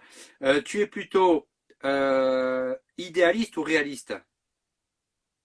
Ah, mais c'est un vrai conflit, ça. C'est-à-dire que je suis un vrai idéaliste. C'est-à-dire que concrètement, oui, je suis que ça. Mais la réalité des choses me rappelle toujours. Hein, je suis né où dans un endroit où la réalité s'impose. Donc évidemment, de cette réalité, je me suis toujours dit que c'est l'idéal qui m'anime. Toujours dans les films ou autres, je suis toujours animé par un idéal. Mais évidemment, il y a pas bien de choix autre que d'être réaliste. Je dirais donc que je suis idéaliste, mais en premier lieu et réaliste en second lieu et réaliste en second lieu. Ok. Tu es plutôt sociable ou solitaire? Je suis très sociable, mais par contre j'aime beaucoup être seul. Ok. Quelle est la période de ta vie que tu voudrais revivre dès demain? Le sport quand même. C'est-à-dire que il y a des choses quand même. C'est-à-dire que la première compétition d'athlétisme, la première compétition de karaté, les premières fois, ces premières fois quand même, c'était oui, c'est ces moments-là. Ok. Tu es plutôt savon ou gel douche? J'ai le douche. Ok. Oui, j'ai le douche. Je pourrais pas faire un développement philosophique là-dessus, mais en réalité, je crois que j'ai le douche. Tu es plutôt introverti ou extraverti? Ah, mais moi, en fait, je pense que je suis un vrai timide. C'est ce que je pense. Par contre, les gens n'y croient pas. C'est-à-dire que généralement, quand je parle, probablement du fait que je parle vite, que je parle fort, que je parle beaucoup, les gens ont tendance à se dire que je suis extraverti. J'ai aucun problème à aller parler à quelqu'un. Mais si c'est que moi, je pense que je suis un vrai timide. Donc, du coup, les gens diront que je suis extraverti. Mais comme tu demandes à moi, je pense que je suis un vrai introverti. Ok. Tu es plutôt rural ou urbain? J'aime bien la ville. C'est-à-dire que si je dois citer mes villes préférées, ce sera New York, ce sera Paris, ce sera Nice, ce sera Londres. Donc oui, alors que si je dois citer mes campagnes préférées, j'aime bien il y a des campagnes que j'aime bien. Mais spontanément, c'est vrai que je vais penser à des villes gigantesques, démesurées. Donc je dirais, bon, ça fait très parisien, mais oui, je suis urbain. Plutôt Superman ou Batman? Ah ben Batman, Superman, c'est de la triche. Superman, il y a rien à en dire. Superman, il a tous les pouvoirs, il connaît toutes les langues, il sait tout faire. Donc Batman, parce qu'évidemment, Batman, il n'a pas de super pouvoir. C'est-à-dire que en plus, mais qu'est-ce qu'il lui a pris, quoi? C'est-à-dire qu'il pourrait simplement rester peinard chez lui avec toute sa fortune. Mais non, c'est un idéaliste. Il s'est dit, bah non, il faut que le monde fonctionne mieux. Donc ben je vais en l'occurrence faire en sorte d'aller aider les gens, alors que lui, il n'a pas de super pouvoir. Donc oui, Batman. Ok. Dans un roman policier, tu es plutôt le flic ou le voleur? Bon, bon, mais je pense que oui, là, c'est assez facile. Je pense que tout le monde est le flic, non, parce que c'est lui en fait qui doit. Quand on lit le livre, la première personne, on essaie de trouver qui est le méchant. Est-ce que c'est lui? Ah non, c'était pas lui. Ah, mais si, c'était lui. Donc évidemment, le policier, et puis quelle joie de se dire, ah, je t'ai convaincu, de se dire, mais oui, d'être en face de la personne réellement quand on s'imagine dans notre projet et de dire, mais oui, c'est lui, c'est évident. Je vous arrête, c'est vous. J'ai trouvé parce que je suis plus intelligent que vous. C'est le policier doit être plus intelligent que le criminel. Donc dans l'idéal d'un roman, d'une histoire, c'est comme ça que ça se passe. Donc oui, le policier, sans aucun doute. Ok. Tu te sens comment à 7 minutes? Ah mais très joyeux. Ça se voit, non? Absolument. Mais tu es acteur, donc je me méfie. Mais non, c'est-à-dire que je joue que devant une caméra. Je rigole, je te taquine. Et la dernière question de ce plat, est-ce que là, à cette seconde-là, tu peux nous dire le contraire de ce que tu penses? Au contraire de ce que je pense. Ben, j'ai très chaud. Ok, super. Est-ce que le plat était bon? Délicieux, mais comme tout depuis le début. Alors, si tu veux bien, avant de revenir sur ton parcours, on va parler maintenant concrètement des films que tu as fait, ce que tu as écrit, etc., ce que tu as produit. Mais si tu veux bien, on va prendre un temps pour répondre aux questions des internautes qui sont avec nous. Je Oula, rappelle, les amis qui sont connectés, partagez ce live et si vous voulez poser vos questions à notre invité, vous le faites à côté de la fenêtre commenter. Il y a un petit point d'interrogation, vous cliquez dessus et vous rentrez vos questions à cet endroit-là. Merci. Euh, alors Cam qui te dit, je ne connaissais pas, mais il est très cool. mais merci. Tu vois, ça parle, Je dirais même cool Raoul. Cool, Désolé, je viens Raoul. d'une autre époque. Tu vois, c'est bien parce que ça permet de te faire découvrir aussi à des gens qui ne te connaissaient pas. Alors, Fred, merci Fred pour ta question. Est-ce qu'il a un style de réalisation où il est ouvert à tout horizon? Alors, j'ai un style quand même, c'est-à-dire que c'est l'action. L'action, ça peut être dans tous les domaines, la science-fiction, fantastique, ça peut être antique, ça peut être historique, ça peut être, de moi, de manière générale, ce qui me plaît, c'est l'action. Si je fais un film sur Martin Luther King, ce que je voulais faire, je ne ferai pas parce que Selma était très bon, donc il n'y a pas besoin de refaire ce qui est déjà très bon. Mais c'est vrai que c'est toujours l'action. Moi, ce qui me plaît dans la vie, c'est l'action. L'action, c'est le moment en fait où on va passer à quelque chose. Donc, j'aime bien l'action dans tous les domaines. Si je fais un film sur un personnage historique, j'aurais une tendance à faire plus de l'action. Après, il est vrai que oui, je suis ouvert à tous les styles, bien évidemment. Mais je préférais effectivement, malgré tout, qu'il y ait un peu d'action dans le genre du film. On peut faire un film d'amour, on peut faire un film dramatique, on peut faire un film historique, etc. Mais à un moment, s'il y a un peu d'action, c'est mieux. Ok. Antoine, est-ce qu'Emmanuel prend des scénarios d'autres scénaristes ou il produit que ses scénarios? Alors, jusqu'à aujourd'hui, enfin jusqu'à 2020, je n'ai produit que mes scénarios. Je ne produisais que mes scénarios. J'ai fait une exception en 2019. En fait, j'ai écrit une histoire et en écrivant une histoire, j'ai proposé à quelqu'un d'autre de développer cette histoire parce que je n'y arrivais pas. Donc, c'était J'y étais fermier, qui a été réalisé par Claire Cachet. Du coup, j'avais l'histoire, j'avais la trame, mais j'arrivais pas à en faire quelque chose de plus de très concret. Donc, elle a écrit le scénario et à partir de là, je l'ai joué dedans, je l'ai produit c'était une première parce que il faut faire confiance en fait à quelqu'un d'autre, à un autre réalisateur, à un autre scénariste, etc. Donc, c'était une première. Et cette première m'a donné envie effectivement de refaire confiance. Donc, oui, il était prévu en 2020 que je produise des scénarios d'autres personnes. La situation sanitaire en a fait autrement, mais oui, à l'avenir, ce sera avec plaisir et impatience d'ailleurs que oui, je produirai des scénarios d'autres personnes parce que c'est un autre métier, c'est autre chose de produire un film dont on a dans la tête et de rentrer dans la tête de quelqu'un d'autre pour deviner ce qu'il veut faire. Donc oui, c'est quelque chose que je ferai. Ok. Alors Fred, est-ce qu'il serait capable de prendre un amateur à son casting? Je fais quasiment que ça. C'est-à-dire que concrètement, sur un film, lorsque je fais un film, je prends un exemple, là, je suis en train de préparer mon prochain film. Mon prochain film, on va dire qu'il y a 70 acteurs. Parce que c'est un film qui passe sur un certain nombre de temps d'un point de vue scénaristique. Sur 70 acteurs, il y en a à peu près la moitié qui sont professionnels. C'est la moitié qui sont professionnels, et puis l'autre moitié qui ne sont pas professionnels, qui vont venir soit du domaine du sport, soit qui veulent faire le cinéma et qui n'en ont jamais fait, etc.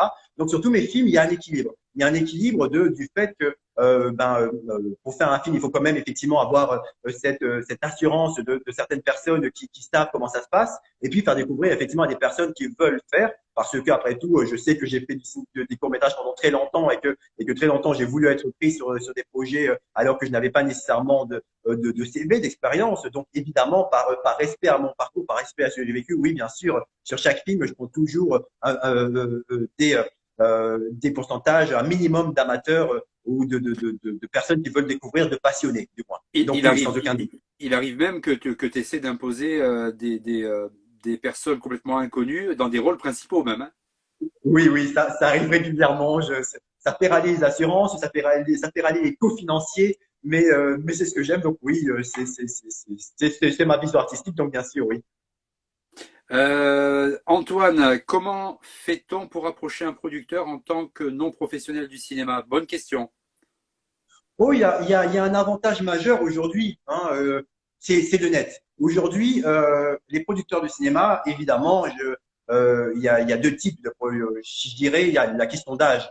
Les producteurs qui ont 70 ans, qui ont 60 ans, sont des producteurs qui ont fait énormément de choses, mais qui ne sont pas sur les réseaux sociaux. Donc, c'est plus compliqué de les contacter. Aujourd'hui, tout le monde est sur les réseaux sociaux. C'est-à-dire que quelqu'un qui passe à la télévision attend toujours qu'il soit sur les réseaux sociaux. Donc, pour le contacter, moi, je recommanderais les réseaux sociaux. Après, ce conseil va aussi envers les personnes qui veulent contacter des producteurs. Évidemment, le cinéma, c'est un risque. N'allez pas nécessairement que vers des personnes. Moi, ça va faire 20 ans que je fais du cinéma l'année prochaine, mais je vous le dis très bien. Mais concrètement, ce qui compte, c'est le projet. Si quelqu'un vous dit j'ai un projet, si le projet vous intéresse, allez-y, foncez. Ne vous dites pas ouais, non, ce n'est pas lui, celui qui fait du cinéma, là, celui qui veut faire son film, c'est un premier film, il n'a pas 50 ans d'expérience, donc je ne vais pas les contacter. Non, c'est-à-dire que vous pouvez contacter facilement beaucoup de personnes aujourd'hui sur les réseaux sociaux.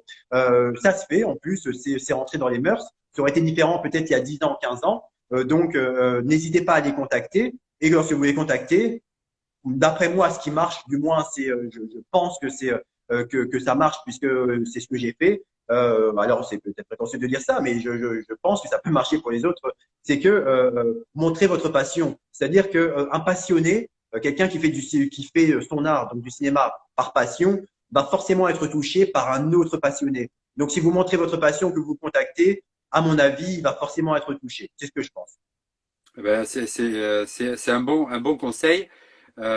Surtout que toi, tu es suivi par près de 500 000 personnes hein, sur tes différents réseaux sociaux et pour toi, c'est important. D'ailleurs, tu y es présent depuis plusieurs années et aussi c'est important pour toi d'être présent sur dans ces moyens-là. Oui, parce que pour le travail, c'est ce qu'il y a de mieux, honnêtement. C'est-à-dire que quand on fait un casting, il y a deux manières d'être. Il y a un directeur de casting qui va bien sûr chercher des figurants, etc. Parce que j'ai pas le temps, sans prétention, de rencontrer 100 figurants. S'il doit rencontrer 100 figurants, ça va faire beaucoup de temps. Mais par exemple, quand je travaille avec quelqu'un, je prends le temps de le rencontrer. J'aime bien parler avec lui, voir comment ça va se passer. Je prends du temps. Et le fait est que, en prenant du temps pour parler, ça permet d'approcher, etc. Mais le fait est qu'il faut pouvoir découvrir ces personnes, les trouver, etc. Il y a plein de talents, de gens motivés, etc. Et les gens aujourd'hui, où est-ce qu'il y a le plus de gens? C'est dans la rue. Donc, est-ce que je vais aller les trouver dans la rue? Pas nécessairement. Ils sont en train de faire leurs courses, etc. Je vais pas les déranger. Alors que sur les réseaux sociaux, ils sont là. Les gens sont très présents sur les réseaux sociaux. Donc, que ce soit pour un casting, pour trouver de l'aide, pour trouver de la motivation, etc. Pour toute chose, les réseaux sociaux, j'estime que c'est effectivement un vivier à talent, un vivier c'est ça vraiment. Il y a beaucoup de talents ou de gens qui veulent faire des choses et c'est une excellente manière, une excellente vitrine. Donc effectivement, c'est pour ça que c'est ça que j'aime chez les réseaux sociaux. Alors c'est au titre de quelques mesquineries, hein, les réseaux sociaux sont ce qu'ils sont. Il y a la critique est très facile sur les réseaux sociaux puisque ça touche, c'est toujours comme ça. Avant c'était j'ai envie de dire dans les bars. Aujourd'hui il y a les réseaux sociaux. Donc c'est très critique. Mais donc je recommanderais pas nécessairement à tout le monde d'aller se lancer sur les réseaux sociaux pour son travail, parce qu'il faut savoir résister à ces agressions du quotidien qu'il y a sur les réseaux sociaux. Mais effectivement, j'y suis parce que j'estime que, allez, sur 100 personnes que je contacterai via les réseaux sociaux, si on a 10 qui seraient critiques, qui seraient agressifs, etc., il y en a 90 qui sont là uniquement pour pouvoir découvrir, pour pouvoir apprécier, etc. Et c'est vers cela que je vais et c'est sur les réseaux sociaux que je les trouve. Donc c'est la raison pour laquelle je Oui, toi, ça t'arrive de caster sur les réseaux sociaux, hein, régulièrement, oui, bien sûr. et pas forcément des gens du métier. Oui, effectivement, les personnes que je casse sur les réseaux sociaux font partie de ce pourcentage. Comme je l'ai dit, comme je disais, hein, tu sais, il y a la moitié des personnes qui vont être des professionnels, la moitié non. Donc, du coup, lorsque je cherche des non professionnels, généralement, effectivement, je les casse sur les réseaux sociaux. Les réseaux sociaux, pour moi, sur lesquels je les cache, c'est Instagram et Facebook. Eh ben, très très bien. Alors écoute, on a encore une question pertinente. Antoine, quel genre de film Emmanuel aime produire ou écrire? Ah, mais alors tout. C'est-à-dire que moi, j'estime savoir faire de l'action. C'est ce que j'estime faire. Donc forcément, je peux sortir un peu de ma zone de confort, comme l'année dernière où j'ai produit effectivement Si j'étais fermier, où c'était une comédie pure et simple avec pas d'action, somme toute. Par contre, à produire, évidemment, il y a des genres que je préfère, tels que le fantastique, tels que l'action, etc. Mais par contre, tout genre, j'aime lire tout genre. J'aimerais beaucoup pouvoir produire des choses même que je comprends pas. C'est-à-dire que c'est là en fait artistiquement j'aime le septième art. Donc c'est juste quelque chose qui me touche. À partir du moment où je suis touché, il n'y a aucune raison que je sois réticent et je ne suis pas du tout vers quelconque style. Je prends un exemple. Les films d'horreur, c'est pas mon genre. J'aime pas ça. J'aime pas regarder. C'est-à-dire que concrètement, si dans un film d'horreur il y a une seule goutte de sang, ce qui est très drôle, c'est que je suis pompier réserviste, c'est-à-dire j'ai du temps des fois et il n'y a pas de problème. Dans la réalité, le sang, ça ne me pose pas de problème. Par contre, à la réalité, à l'écran, le sang, j'aime moins. C'est-à-dire qu'en gros, ça me fait tourner l'œil. Pas dans la réalité. Donc, les films d'horreur, par exemple, je ne sais pas faire. J'aime pas beaucoup ça. Par contre, je meurs d'envie effectivement d'en produire. Parce que comme je n'aime pas, comme je n'ai jamais fait, je suis obligé de me reposer entièrement sur la personne qui l'aura écrite, etc., de lui faire entièrement confiance, de voir son cheminement, de suivre entièrement artistiquement ce qu'il va faire. Et c'est ça que j'aimerais faire, lui faire confiance entièrement sur son aspect artistique. Comme ça, je pourrais jamais être influencé. Je pourrais pas lui dire non, là tu vas pas faire ça, puisque je ne m'y connais pas et que je sais pas faire. Donc voilà, je cherche à produire effectivement tout type de choses en dehors de mes projets, bien sûr. J'ai envie de dire, logiquement, je vais pas produire quelque chose qui rentrerait en concurrence à vous en deux avec. C'est sûr, c'est sûr, c'est sûr. Antoine, combien de films Emmanuel a-t-il produit et son film coup de cœur? Alors, c'est-à-dire que c'est difficile à répondre à la question combien de films j'ai produit parce que, en fait, depuis que je suis réalisateur, depuis que je fais des longs métrages, à chaque fois, j'ai cherché des gens pour financer mon film. Il y a des films que j'ai auto-financés, donc que j'ai autoproduits. Il y a des films qui ont été produits par des producteurs indépendants, par des producteurs plus gros, donc plus gros d'un point de vue impact. Mais ce que j'ai envie de dire, c'est que concrètement, le réalisateur a toujours un aspect dans la production, puisqu'il y a la personne principale pour que le film soit fait avec les acteurs. Le réalisateur ne fonctionne pas sans les acteurs ne fonctionnent pas sans le réalisateur, ils sont tous les deux égaux. Mais c'est au réalisateur surtout de chercher son budget, de proposer à des producteurs son film, et entre autres, c'est grâce aux acteurs que le film va se faire. C'est-à-dire qu'un producteur sera toujours plus apte, hein, c'est-à-dire que honnêtement, si vous écrivez une histoire et que cette histoire a ni queue ni tête et qu'elle a 3 lignes, si vous êtes ami avec Brad Pitt, je vous assure que demain, tous les producteurs vont produire, dont moi d'ailleurs, je vous assure. Donc, le fait est que c'est ça, dire combien de films j'ai produit, je dirais les films que j'ai réalisés, j'ai fait en sorte de les produire ou de les coproduire. Après, à proprement parler, combien de films j'ai produit, je produis mes films depuis 2017. Depuis 2017, je suis producteur principal de mes films. Donc, je dirais que depuis 2017, si je calcule, j'en ai produit un peu moins d'une dizaine. J'en ai avoir 8 ou 9, puisque c'est justement au moment où j'ai commencé à en faire 2 à 3 par an. Donc, on doit être à 8 ou 9 à peu près. Et là, il y en a plein qui arrivent, hein, qui vont sortir. Hein. Ah oui, oui.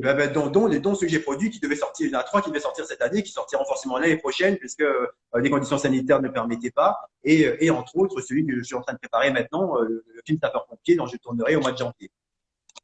Exactement. Alors, Cam, qui te demande quels sont les films dans lesquels tu as joué, de tes films Alors, ou d'autres. en France, je joue dans mes films. C'est-à-dire que majoritairement, j'ai joué dans mes films. En France, j'ai participé à des films en technique il y a quelques années. Donc, en tant qu'acteur, en dehors de mes films en France, je joue surtout aux États-Unis. Aux États-Unis, j'ai joué dans plusieurs films. Le premier, c'était King Kong. Alors, je n'étais que figurant, mais j'y ai joué. On va en reparler après. C'est un truc. Excuse-moi, je n'étais que figurant. Mais attends, mais moi, tu me dis de jouer une branche dans le film de King Kong de Peter Jackson. Je joue un buisson. Moi, il n'y a pas de problème. Hein.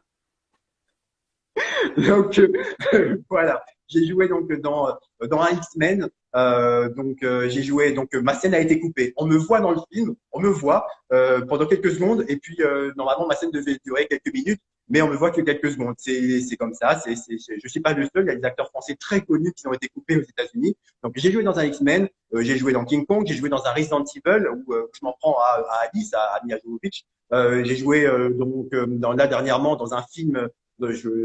Sans en dire trop, hein, parce que théoriquement j'ai pas le droit. Mais j'ai joué dans un film qui doit sortir avec des dinosaures. Voilà, voilà. D'accord. On ne nous dit pas tout. Alors, je regarde s'il y a d'autres réactions. Eh ben voilà, on a fait le tour, on a traité les questions. Peut-être qu'il y en aura d'autres d'ici la fin de l'émission. N'hésitez pas, les amis, à poser vos questions. Partagez ce live. J'aimerais justement qu'on puisse parler un petit peu de ta filmographie. Et puis, on va prendre un petit peu les différents titres de films. Et puis, tu nous dis quelques mots dessus, si tu as joué, si tu as écrit, si tu as produit. Et même peut-être les 3 à la fois, on ne sait jamais. Alors, tu en as parlé tout à l'heure, mais je sais qu'il y a des personnes qui viennent d'arriver que maintenant. Que ta première expérience qui a été produite à la TV belge, c'était Magic World. C'est une série. C'est ça. Alors, elle n'a pas été produite. Je l'ai faite toute seule et ensuite elle a été achetée. Elle a été achetée par la télévision belge. Donc, c'est une série télévisée de 12 épisodes de plus ou moins 40 minutes. C'est-à-dire qu'il y a c'est de la triche. Hein. Il y a un générique qui est très long au début, il y a un rappel des anciens épisodes, il y a une présentation, donc on gagne quasiment 3 minutes par épisode. Mais voilà, c'est une série télévisée, Magic World, une utopie en dérive. Donc c'est une série télévisée fantastique. C'est la première chose en fait c'est la première fois en fait où j'ai eu une expérience qui a réellement été suivie par un nombre de gens conséquents. Voilà, c'était la série télévisée Magic World. King Kong, on l'a évoqué il y a quelques secondes de Peter Jackson. Oui. Non mais t'as dû être comme un fou quand même de te retrouver sur le tournage Oui, de mais ce oui, film de dingue. parce que c'est mon premier, c'est ma première, c'est la première fois que je vais jouer sur un film américain. C'est King Kong de Peter Jackson. Moi, j'ai déjà vu Seigneur des Anneaux qui devient mon film préféré et c'est toujours mon film préféré aujourd'hui, toujours. Et en l'occurrence, j'y joue et c'est un hasard total, c'est-à-dire que j'avais pas l'âge. Alors je le dis là, j'espère que j'aurai pas de problème, mais j'ai menti sur mon âge. J'ai dit que j'avais tel âge pour être pris, etc. Ils ont pas vérifié. Et j'y vais et je me retrouve je me retrouve en fait dans une scène mais colossale, monumentale, avec des décors partout, avec un nombre de figurants monumental. Et il se trouve que avec tous ces figurants qu'il y a, ben, on me voit à l'image, c'est-à-dire que je malmène à nouveau, comme plus tard je malmènerai d'autres actrices à l'image, mais je malmène en fait Anne Darrow, le personnage d'Anne Darrow, dans l'histoire, c'est-à-dire que c'est moi en fait qui la kidnappe. Donc c'est drôle, c'était une expérience incroyable de quelques jours. Donc oui, bien sûr. Ben, depuis, les gorilles, c'est tes amis. Parce que quand tu regardes ça au cinéma, on n'aime pas trop hein, quand même hein, l'animal. Hein. Et toi, c'est un truc de dingue quand même. Hein. Et puis il y a VYL, je ne sais pas si ça se prononce comme ça, qui est une mini-série aussi. Oui, ça c'est une mini-série, c'est-à-dire que moi, pas grand-chose à en dire, c'est une mini-série, c'était pour dépanner quelqu'un qui cherchait un acteur, donc j'ai joué dessus. Voilà, oui, il y a en 2015, il me semble. Voilà. C'est ça. Et même année, Week-end avec un espion. Week-end avec un espion, c'est un film qui a une saveur particulière, c'est-à-dire que voilà, c'est un film d'action. Je fais ce que je sais faire, mais j'y inclus de l'humour. Et c'est drôle parce que comme je le disais tout à l'heure, j'ai fait du one man show et le one man show ça va pas marcher, contrairement à la chanson. Donc du coup, je prends un risque. Je me dis, je vais faire un film d'action, mais humoristique. Le pitch, c'est un espion passe le week-end avec sa fiancée c'est pile à ce moment-là qu'une coalition de tueurs décide de passer à l'action et d'essayer de le tuer. Donc, il y a toutes des scènes très drôles parce que, évidemment, sa fiancée ne sait pas que c'est un espion. Et pendant qu'ils sont en week-end pendant que mon personnage aimé est en week-end avec Amélie, donc sa fiancée, on essaie de le tuer constamment. Donc, elle tourne la tête et pendant qu'elle tourne la tête, je m'amuse à tirer sur 3 mecs effectivement qui essaient de me tuer et puis elle retourne la tête et puis elle voit pas que c'est voilà, c'est de l'humour de situation et je suis content parce qu'en fait j'ai réussi cet humour de situation. L'humour de dialogue, j'ai beaucoup de mal. Écrire quelque chose une réplique qui fait rire, le public ne suit pas. Par contre, faire des gestes, des situations comiques, ça suit mieux. Donc voilà, le week-end avec un espion est sorti au cinéma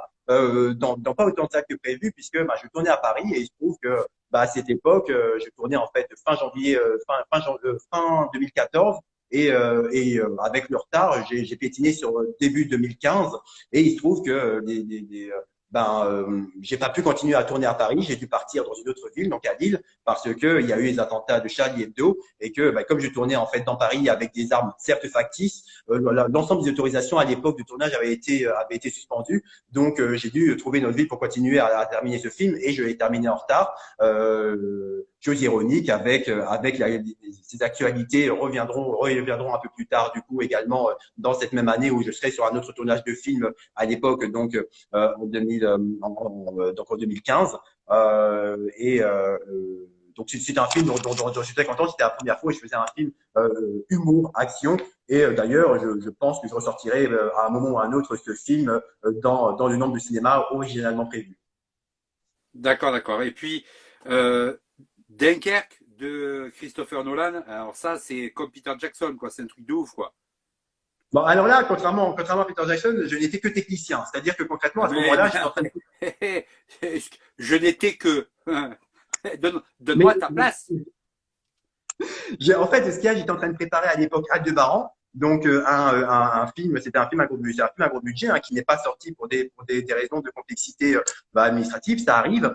Donc je suis en train de préparer ce film et puis effectivement j'apprends qu'il va venir tourner à Dunkerque et que surtout à ce moment-là, je me rappelle très bien, en fait tous les techniciens, il n'y a plus de techniciens. Moi en fait, je me dis mais ce serait génial si je pouvais être assistant réalisateur, si je pourrais être, voilà, un poste de ce genre. Mais il se trouve que tous les postes de techniciens sont pris et seuls qui restent réellement sont des postes tels que menuisier, etc., qui sont très importants au cinéma, c'est ceux qui font les décors.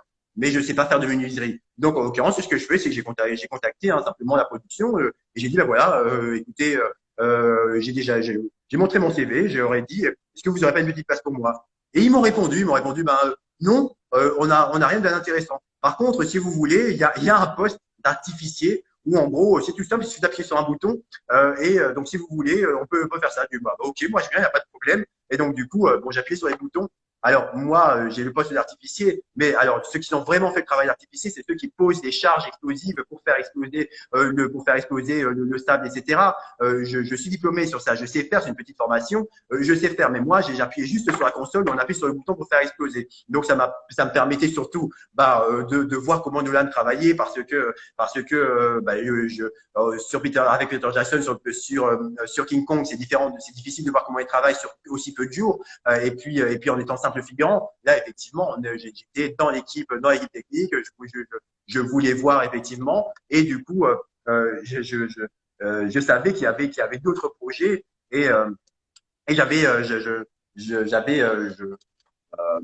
pour son dernier film hein, qui vient de sortir, hein, j'avais je me rappelle très bien que j'avais proposé ma candidature. En fait, j'avais eu vent qui cherchait un acteur noir pour son film, pour le film hein, qui est sorti là au cinéma cet été. Et je savais qu'il cherchait un acteur noir. Donc, bon, j'avais envoyé ma candidature, il m'avait dit, mais écoutez, moi, je suis là. Et donc, donc, je pense que je peux le dire, je l'ai jamais dit. Mais, donc, je le dis, mais, il m'a répondu, pour ce film, en fait, honnêtement, j'ai déjà prévu dès le début qui je voulais, donc, il savait déjà qui il allait avoir. Mais en fait, j'ai eu, comment dire, des mots comme quoi, que c'est tout à fait possible sur un prochain film. Donc, voilà, si c'est le cas, bon, moi, je suis en plus. Ben, super. Aldébaran Cataclysme 2017, on en a dit quelques mots. Si tu veux rajouter quelque chose. Oui, c'est ça. Ça fait Aldébaran, en fait, Aldébaran, pardon, j'ai mal prononcé. C'est donc une BD adaptée, donc c'est un film adapté d'une BD, de 5 BD. C'est une trilogie et il se trouve que, bon, je vais pas en parler énormément parce qu'il y a déjà beaucoup de choses qui sont dites sur le net qui expliquent. C'est que concrètement, c'est un film qui coûte, qui coûtait très cher, dont le budget a été dépassé. Donc, il a fallu effectivement reprendre le tournage ultérieurement. Il y avait beaucoup de complexité et il se trouve que en plus, il y a eu dès le début une opposition de la maison d'édition pour une raison que j'ignore. Je sais toujours pas à ce jour pourquoi en fait ils s'y ont opposés. Ce qui fait que du coup, ce film sortira bel et bien. Quand je ne sais pas, puisqu'il y a 3 films qui vont sortir cette année, plus Sapeur-Pompier, donc du coup, donc à un moment ou à un autre, il sortira, j'en ai aucun doute. Mais voilà, ce qu'il y a à en dire vraiment, c'est que c'est un film à très gros budget et qu'il y avait énormément de personnes sur ce projet, des personnes qui finalement n'ont pas pu participer, des qui ont participé, etc. Je pourrais en parler des heures de ce projet parce que pour plein de raisons. Mais comme toute ma filmographie, de toute façon, j'en suis très fier. Je ne renie aucun des films que j'ai fait. Et puis il y en a d'autres à venir. 2018, Arion. Voilà, Arion, c'était un film je voulais tester. C'est-à-dire que concrètement, c'est un conte pour enfants tiré de la mythologie grecque. C'est un film en fait comment dire, il y a très peu de décors, c'est-à-dire qu'il y a un fond bleu et puis il y a une pièce. C'est les seuls décors du film. Et le fond bleu, évidemment, il y a plein d'effets spéciaux qui ont été rajoutés. Et je voulais tester ça. Je voulais tester ça, être devant un fond bleu quasiment pendant tout le film. Et puis à partir de ce fond bleu, avoir à jouer des émotions, avoir à jouer gros, on voit on verra dans la bande-annonce, mais donc je dis, il y a un volcan, où où la lave va dans l'eau, et moi je suis avec le dauphin, mon personnage est avec ce dauphin, et la lave vient sur lui, et il faut que je joue effectivement la panique, parce qu'il y a la lave qui vient vers lui, alors qu'en fait tout ce qu'il y a devant moi c'est un fond bleu. Donc voilà, c'est quelque chose que je voulais tester, et Arion devait sortir cette année, donc du coup il sortira l'année prochaine, un conte pour enfants fantastique tiré de la mythologie grecque. Eh mais je suis en train de calculer, l'année prochaine, tu as 78 films qu'il faut sortir, toi. L'année prochaine, j'espère pouvoir en sortir. Il y en aura un minimum de 3. Donc, en gros, c'est simple. Si les films, s'ils marchent tous, il n'y en aura que 3. Parce que tous les films marchent, plus ils restent longtemps au cinéma. Par contre, s'ils ne marchent pas tous, eh ben, il y en aura 4, puisque moins ils marchent, moins ils restent. Donc, je peux en sortir d'autres. Mais effectivement, j'ai un planning pour le moment de sortie qui est prévu jusqu'en 2023. Ouais, Ça conforte. c'est ça, c'est bien, c'est bien. 2019, Flying Guy. C'est ça. Donc, Flying Guy, je joue un super-héros. Il y a longtemps que je voulais jouer un super-héros. C'est justement une question de pouvoir. Je joue un personnage qui vole, mais c'est le rapport, comme je fais dans mes films, un rapport dramatique. Il y a un rapport de force-faiblesse. Ce personnage peut voler, c'est très bien, mais concrètement, qu'est-ce qu'on peut faire de ce pouvoir? Il risque de terminer dans un cirque en disant si, je vous assure, regardez, je vole, c'est la vraie magie. Non, c'est-à-dire qu'il fallait en faire un super-héros. Donc, c'est suite à un accident de parachutisme, Palomé se découvre le pouvoir de voler. Voilà le pitch. Et à partir de là, il faut pouvoir faire tout un cheminement. Comment, en découvrant le pouvoir de voler, il peut devenir un super-héros. Parce que moi, concrètement, si on me dit qu'il y a quelqu'un qui peut voler, j'ai envie de lui dire, ça me ferait une belle jambe. Et ben voilà toute l'histoire, c'est-à-dire que c'est quelqu'un qui n'est pas très musclé, c'est quelqu'un qui n'est pas qui est sauveteur. Le personnage est un sauveteur, mais à partir de là, c'est pas Superman, c'est pas Batman, il n'est pas milliardaire, il a pas un succès, mais il a pas un succès avec tout le monde, etc. Mais il peut voler et il veut mettre ça à la cause des gens en pouvant l'aider. Donc il y a tout un cheminement. Ce film est sorti, il est sorti dans plusieurs pays à l'étranger. Par contre, il n'est pas sorti en France parce que initialement j'avais prévu qu'il sorte en France en premier et finalement il se trouve que hasard des choses, plein de pays ont proposé l'achat du film. Et donc, comme tous ces pays ont proposé l'achat du film, eh ben, je leur ai laissé la primeur de la sortie. Donc, il est sorti dans plusieurs films à l'étranger, des films en version espagnole, en version anglaise, etc., en version norvégienne, etc. Mais il n'est pas encore sorti en France. J'ai finalement dit que je sortirais en France en dernier, contrairement à ce qui était prévu. Pourquoi? Parce que en le sortant en dernier, ça permet d'avoir une très grosse promotion, puisque Bien sûr. partout dire où il est sorti, eh ben, j'ai pu récupérer en fait des choses si j'en aimé, etc. Et je peux me parier sur la promotion. Donc effectivement, il fait partie d'un des films de l'année prochaine qui doit sortir en France. Eh ben, super, ben dis donc. C'est bien calé tout ça. Et puis la même année, si j'étais fermier. Voilà, c'est le film dont j'ai parlé tout à l'heure. C'était mon premier film humoristique, 100% humoristique, sans action. Je me suis vraiment basé sur une idée que j'avais. Et puis, je n'arrivais pas. Donc, c'est un migrant. Ça me permet de parler de la crise des migrants. C'est un sujet qui me tient aussi à cœur. Donc, c'est un migrant qui va devenir fermier en France. Et voilà, c'est de l'humour. Donc, Claire Cacheux a écrit la majorité des dialogues, enfin non pas la majorité, tous les dialogues. Moi, j'ai écrit la trame, je veux qu'il se passe ceci, qu'il se passe cela, l'idée de base, les personnages. Et à partir de là, eh ben, on a travaillé ensemble de concert pour faire un film que j'espère très drôle. Ce film devait être présenté au Festival de Cannes cette année. Le Festival de Cannes n'ayant pas eu lieu, il a eu lieu en version numérique, mais pas en version physique. C'est le deuxième film qui va sortir l'année prochaine. Voilà. Ben, super. Puis l'année en cours, il y avait l'appel de l'océan. Voilà, l'appel de l'océan qui sortira donc sur une plateforme de streaming bien connue parce que c'est un film que j'ai commencé à tourner avant le mois de mars, avant la crise sanitaire. Et donc, du coup, je m'étais dit que je sortirais un peu plus tard. Mais comme finalement, avec les films qui à sortir, etc., je n'ai plus de créneau. Donc, je l'ai vendu simplement à cette plateforme. C'est le pitch, c'est donc Nami, qui veut dire océan, qui veut faire un troisième tour du monde à la voile. Cependant, sa compagne n'est pas très d'accord puisque elle attend un enfant et elle voudrait bien que son personnage soit là. Donc, ce qu'il voudrait, c'est donc ce que va faire Nami, le personnage principal que j'incarne, et il lui promet en fait de faire une dernière fois le tour du monde, mais surtout de gagner, parce que s'il gagne, il ne fera plus, il fera pas un quatrième tour du monde. Par contre, il sait très bien que s'il ne gagne pas, il aura envie de faire un quatrième tour du monde. Donc, il dit, voilà, je me lance ce défi. Là, cette fois, c'est mon troisième tour du monde. Il faut que je le gagne. Voilà. Donc, c'est inspiré du Vendée Globe. Ok. Et puis sapeur-pompier qui devait sortir cette année Non, et qui, à cause de la crise. Pardon, Pardon, pas sapeur-pompier. Non, pas Sapeur-Pompier. Sapeur-Pompier, c'est le film que je suis en train de préparer. Sapeur-Pompier, je le tourne au mois de janvier. Je le tourne au mois Ah, de c'est ça. janvier. Le film sur les pompiers, il commencera en janvier, il sera terminé en février. Et donc c'est un film qui va effectivement, donc voilà, c'est les trois films qui doivent sortir l'année prochaine. Flying Guy, qui sortira en France, donc Arion, Si j'étais fermier, et puis Sapeur-Pompier. La seule chose, c'est que je ne compte pas Flying Guy parce que théoriquement, il y a déjà une sortie nationale. Donc je verrai. Arion sortira donc soit en décembre, soit l'année d'après. Mais Sapeur-Pompier va sortir très vite, c'est-à-dire que je tourne en février, au Festival de Cannes, il doit sortir. Donc c'est un film sur les pompiers, c'est-à-dire que le pitch, c'est une journaliste suit les sapeurs-pompiers de Paris pendant 5 ans.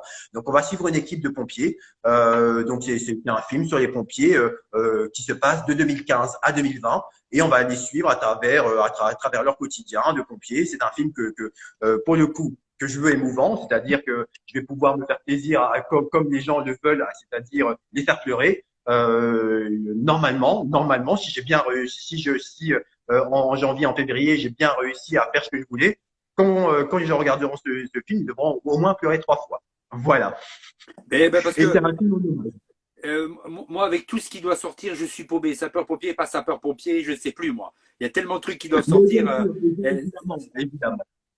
c'est- Mais j'en c'est- ferai, de toute façon, chaque film aura une promotion conséquente. Je vais surtout envoyer mes acteurs sur les plateaux télé pour qu'ils fassent la promo. Mais effectivement, Sapeurs-Pompiers, c'est un film que je veux réellement en hommage aux sapeurs-pompiers, au personnel soignant, d'autant plus pendant la période bien particulière qu'on a vécue en 2020, parce que en 2020, beaucoup de gens se sont rappelés que oui, il y avait des gens qui veillaient sur eux, qui les voient tous les jours, mais qui ne les pensent pas nécessairement. Ces soignants en tout genre, comme ils ont appelé les soignants. Donc, à travers ces pompiers, je peux réellement leur rendre un hommage, j'espère, le plus vibrant possible. eh ben, ok. On arrive au dessert de ce menu. On a eu l'entrée, on a eu le plat. On a bien digéré. Et là, c'est le dessert. Le dessert, c'est toujours l'invité qui nous le prépare et qui nous le fait déguster. Je ne sais pas quoi, je ne sais jamais d'ailleurs. C'est toujours au travers d'une chanson, une anecdote, une imitation, un sketch, une poésie, un slam, bref. Ce que tu veux, je ne sais pas du tout ce que tu nous as préparé. C'est très simple. Moi, je vais parler du Petit Prince. Alors, je vais pas faire quelque chose de bateau. Je vais pas vous citer une réplique du Petit Prince parce que le Petit Prince, c'est mon livre préféré. C'est le livre, je le connais par cœur. C'est-à-dire que régulièrement, ce que je fais, c'est que je lis ce livre. Mais en fait, lire par lire, c'est une parodie. C'est-à-dire que concrètement, j'ouvre les pages et puis je dis tout haut, en fait, ce qui est écrit parce que avant même que je lise, parce que je le connais par cœur. Le Petit Prince est ce que, d'après moi, le roman, le meilleur roman, c'est le plus touchant, le plus beau, le plus philosophique, le Petit Prince parle de tout. Donc, le dessert, ce serait ça. C'est-à-dire que concrètement, le Petit Prince, il est très lu. Moi, je vous invite tout le monde à découvrir, à redécouvrir ce chef-d'œuvre, parce que des chefs-d'œuvre, il y en a dans la littérature, il y en a dans l'art. Il y a beaucoup d'art. Mais alors, celui-ci en particulier, il y a beaucoup d'œuvres qui m'ont inspiré, que ce soit Maxime Chatham avec sa trilogie du mal, que ce soit Henri Lovenbruck avec La Moira, que ce soit Le Seigneur des Anneaux, Tolkien et puis Peter Jackson. Mais alors, Le Petit Prince, c'est euh, c'est c'est c'est une c'est une quintessence. C'est vraiment oui, une quintessence, la plus belle saveur, la plus belle chose, d'après moi, que la littérature française, et après tout, allons-y, internationale, ait produite. C'est-à-dire que ce chef-d'œuvre de Saint-Exupéry, les dessins, les pensées, le Petit Prince. Voilà ce que je vous propose en dégustation. Ben, très bien, très bien. Eh ben, super. Euh, Est-ce que on pourrait. Tu as fini? Oh oui, j'ai terminé, oui. Très très bien. Merci pour ce bon dessert en tout cas. Euh, Est-ce qu'on pourrait terminer sur le fait que, donc on a bien compris pour ceux qui sont là depuis le début de l'émission, tu es né à Haïti, conditions très compliquées, l'âge de 6 ans, tu passes par l'adoption, tu viens en France, et puis tout ce que tu nous as partagé jusqu'à aujourd'hui, tu deviens acteur, réalisateur, scénariste, ton propre producteur. Euh, Tu es retourné à Haïti pour aussi des déplacements humanitaires. Oui. Euh, quel rapport tu as avec ton pays d'origine maintenant?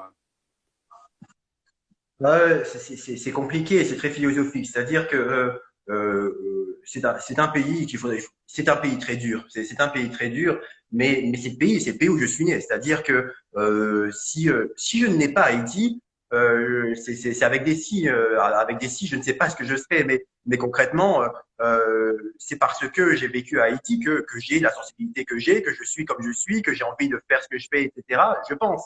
Donc, j'ai ben, un chagrin, je dirais. Haïti, j'ai envie, effectivement, c'est un beau pays, c'est les Antilles, il y a beaucoup de choses qui sont magnifiques. Il y en a, réellement, même en ce moment et même auparavant. Et ben, moi, c'est mon souhait, je souhaiterais qu'effectivement Haïti puisse être un de ces plus beaux pays. Parce que, évidemment, quand on dit les Antilles, bon, on connaît la Martinique, on connaît la Guadeloupe, on connaît d'autres endroits, les Bahamas, etc. Mais les Antilles, ben, c'est aussi Haïti. Et Haïti a de très belles choses. Donc, ben, j'espère qu'un jour, effectivement, Haïti pourra devenir dans aux yeux du monde un pays où on a envie de visiter. C'est ce que je pense d'Haïti, en ayant connaissance bien sûr que c'est très dur, en ayant connaissance de cette impatience que j'ai de me dire mais est-ce que ça va vraiment arriver parce que ça fait quand même depuis que je connais ça a jamais réellement changé etc.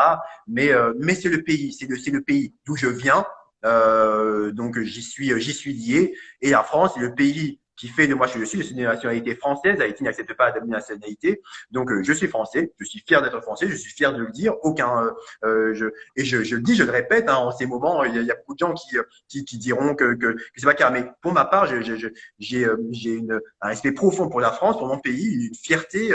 Je dirais pas un patriotisme, je n'aime pas ce mot, mais j'aime voilà, la France est mon pays.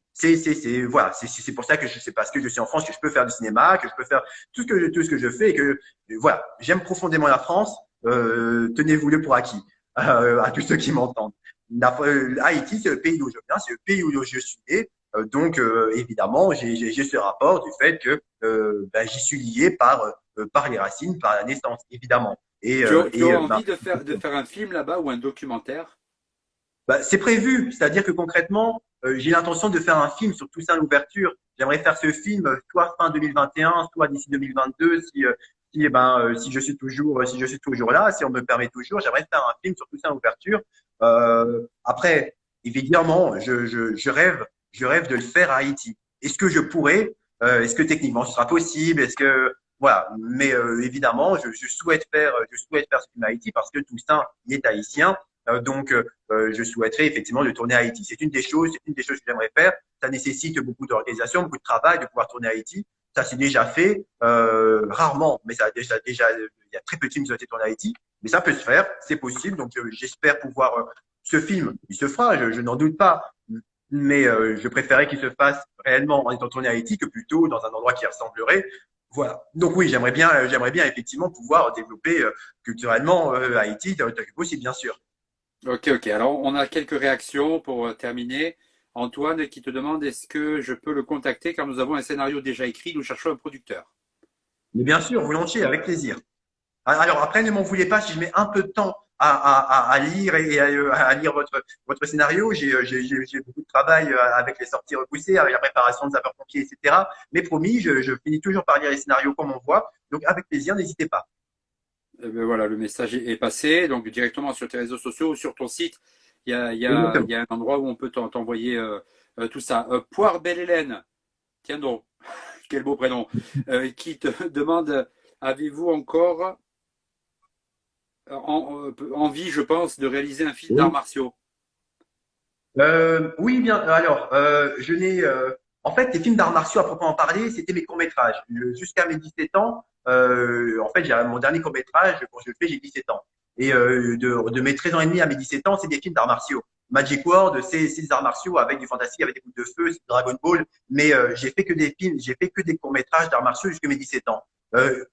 Il se trouve que je n'ai jamais fait de films d'arts martiaux en long métrage parce que ben, je suis passé à autre chose. Bien sûr que j'aimerais, mais encore une fois, il y a la question de talent. Je fais du cinéma par passion, mais surtout je veux que cette passion soit partagée. C'est-à-dire que moi, les films que je fais, je veux pas être les seuls à les voir devant ma télé. Je veux que Hmm. les gens se déplacent au cinéma pour aller les voir. Donc, comme les gens se déplacent pour aller voir plus de drapeaux, Bien sûr que j'aimerais faire un film d'arts martiaux. Est-ce que les gens s'y intéresseraient alors qu'il y a Jean-Claude Van Damme, alors qu'il y a, il y a Jackie Chan qui est Jet Li, qui arrêterait peut-être leur carrière, etc. Je n'ai pas envie de me limiter à ça. Mais par contre, si j'ai un scénario, si j'ai une histoire, c'est quelque chose qui le justifie, parce que ce qui prime toujours pour avant de faire le projet, c'est évidemment le scénario et l'histoire. Là, je n'ai pas d'histoire qui le justifierait. Mais pour répondre à la question, est-ce que j'en ai toujours envie? Oui, bien sûr. Et si c'était le cas, ce serait la première fois que je ferais un long métrage sur les arts martiaux. Ok, alors on a terminé avec les questions, les réactions des internautes, on a tout traité depuis le début de l'émission. Est-ce que pour terminer, et avant de passer à l'addition, tu pourrais nous parler des projets futurs, proches? Alors, bien sûr, oui. Donc, Sapeur-pompier, comme je le disais, au mois de janvier, hein, c'est un film. Donc, le personnage principal, d'ailleurs, donc je joue dans ce film. Le personnage principal est joué par Julien Cellet. C'était la question qu'on m'a posée tout à l'heure par rapport à des professionnels ou non. Il fait des courts-métrages. Il apprend le métier d'acteur. Bien qu'il y a des têtes d'affiche, hein, comme on dit, des personnes qui sont un peu connues, qui vont apparaître dans le film pour soutenir le tout. Il y a effectivement un certain nombre de personnes, amateurs dans le film. J'aime beaucoup ça. Donc voilà, Sapeur-pompier, un film sur les pompiers qui se passe sur 5 ans, de 2015 à 2020. Je suis impatient de faire ce film parce que c'est un vrai film de drame. Il y a de l'action, certes, mais c'est la première fois où je vais explorer autant le drame. Voilà. Ensuite, je partirai sur un projet, donc j'en ai parlé d'ici la fin de l'année, qui est Toussaint l'ouverture, un film sur Toussaint l'ouverture, un personnage important pour Haïti, un personnage haïtien. Entre-temps, je ferai d'autres projets dont je parlerai pas là maintenant. Par contre, je peux parler de Jean Bart, un film biographique également, Jean Bart Marin Cancer, le personnage de Dunkerque. Le film devait se tourner cette année, il a été repoussé à 2 ans, donc il se tournera pas en 2021, il se tournera en 2022. Donc voilà pour 3 des projets à venir. À tout hasard, hmm, il existe un film produit par Dimitri Rassam, de Petit Prince, un film d'animation qui est très beau, très poétique, très réussi. Dimitri Rassam est un très bon producteur qui réussit à peu près tout ce qu'il fait aussi. Euh, je dis, c'est une chose comme ça que je jette.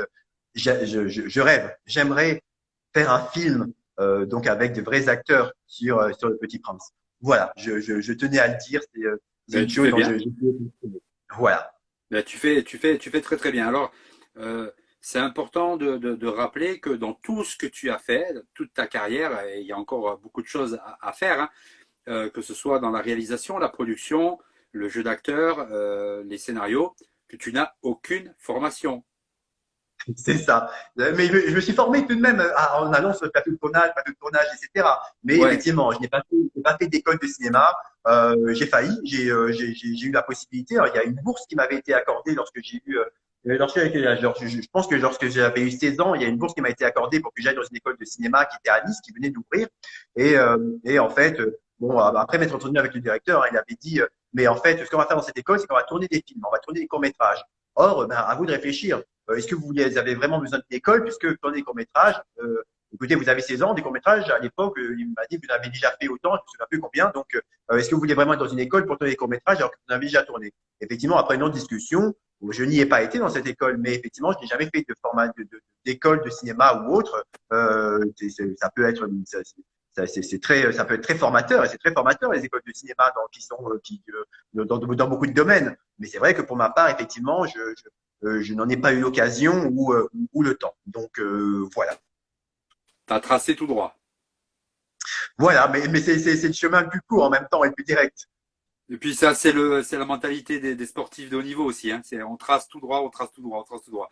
Est-ce que j'ai oublié quelque chose sur les films? Est-ce qu'on a fait le tour un petit peu de tout? Ou est-ce que tu voudrais rajouter quelque chose que j'aurais oublié? Non, le Petit Prince, je voulais ajouter les projets à venir, je voulais ajouter. Donc je dis, on a bien parcouru. C'était un très beau résumé et c'est toujours plaisant en plus d'avoir à repenser, de s'entendre dire des films, etc. Et d'y repenser. Honnêtement, il y a rarement d'occasion de ce genre-là. Quand on fait une promotion, on parle du film ou alors on va parler éventuellement de l'avant-dernier. on remonte pas aussi loin, on remonte pas aussi haut. Donc oui, c'est intéressant, ça fait plaisir, c'est cette joie de se rappeler ces bons souvenirs. C'est ce que me disait l'actrice Anne-Sophie Morillon que j'ai reçue hier dans mon émission, et puis d'autres invités dans d'autres domaines, que ce soit l'humour, le cinéma, la chanson ou la télévision, qui me dit ça, le fait de prendre le temps de parcourir tout ce que l'invité a fait et de s'arrêter sur chaque point, ça fait revenir les souvenirs, tout ça, et ça rappelle, il y a plein d'invités à qui cette émission a fait beaucoup de bien, pas seulement aux gens qui regardent, mais aussi aux invités, parce que ça leur a permis de revoir un petit peu tout ce qu'ils avaient parcouru. Donc je vais chercher un petit peu dans les cartons qui sont au grenier et je ressors un petit peu tout ça. On prend vraiment le temps, tu as vu dans l'émission, c'est pas seulement une interview sur un film ou un projet, on prend le temps de parcourir humainement et professionnellement le parcours de l'invité. On arrive d'ailleurs, et c'est une bonne transition, avec l'addition.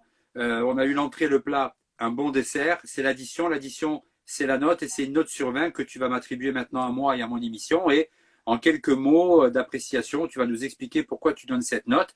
Et comme je le dis à tous les invités depuis plus de 100 émissions maintenant, une note sincère, honnête et vraie.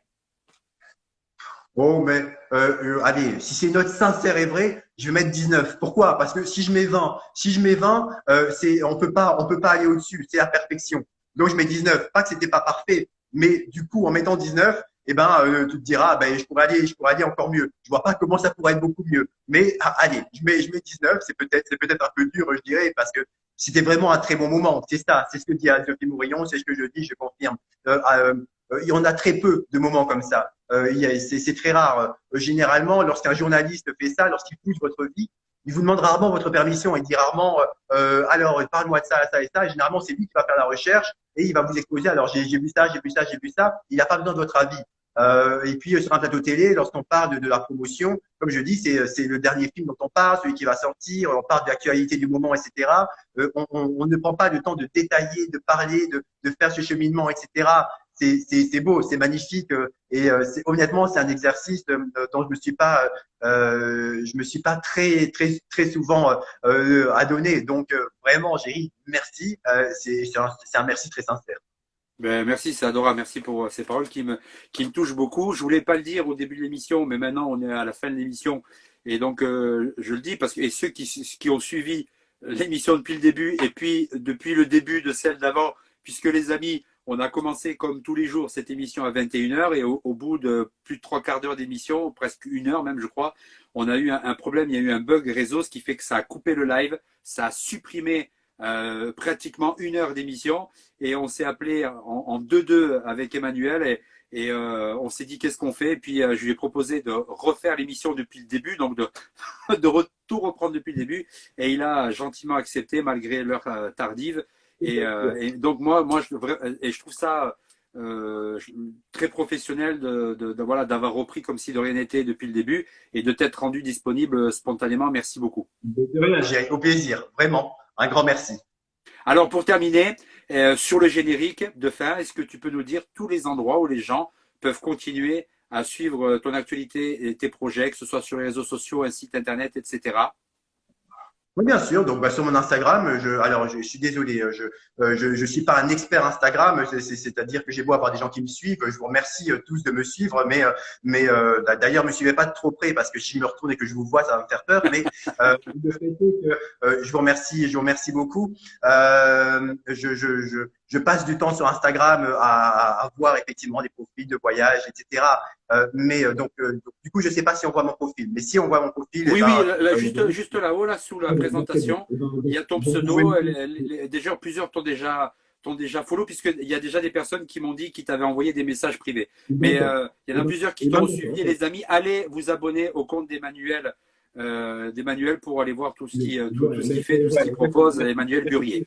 Vous pouvez, effectivement, c'est sur les réseaux sociaux, je communique le plus mes projets. Donc, du coup, alors, je suis désolé. C'est-à-dire que sur les réseaux sociaux, je parle pas énormément de ma vie privée. Ce n'est pas mon sujet. Je parle de voyage parce que j'aime beaucoup ça. Je parle de cinéma. et il y a beaucoup de photos de nourriture. Voilà. Mais en dehors de ça, donc n'hésitez pas. Généralement, on s'amuse. C'est-à-dire que si vous avez en plus des photos de nourriture, c'est pareil. Je vais adorer les photos de voyage.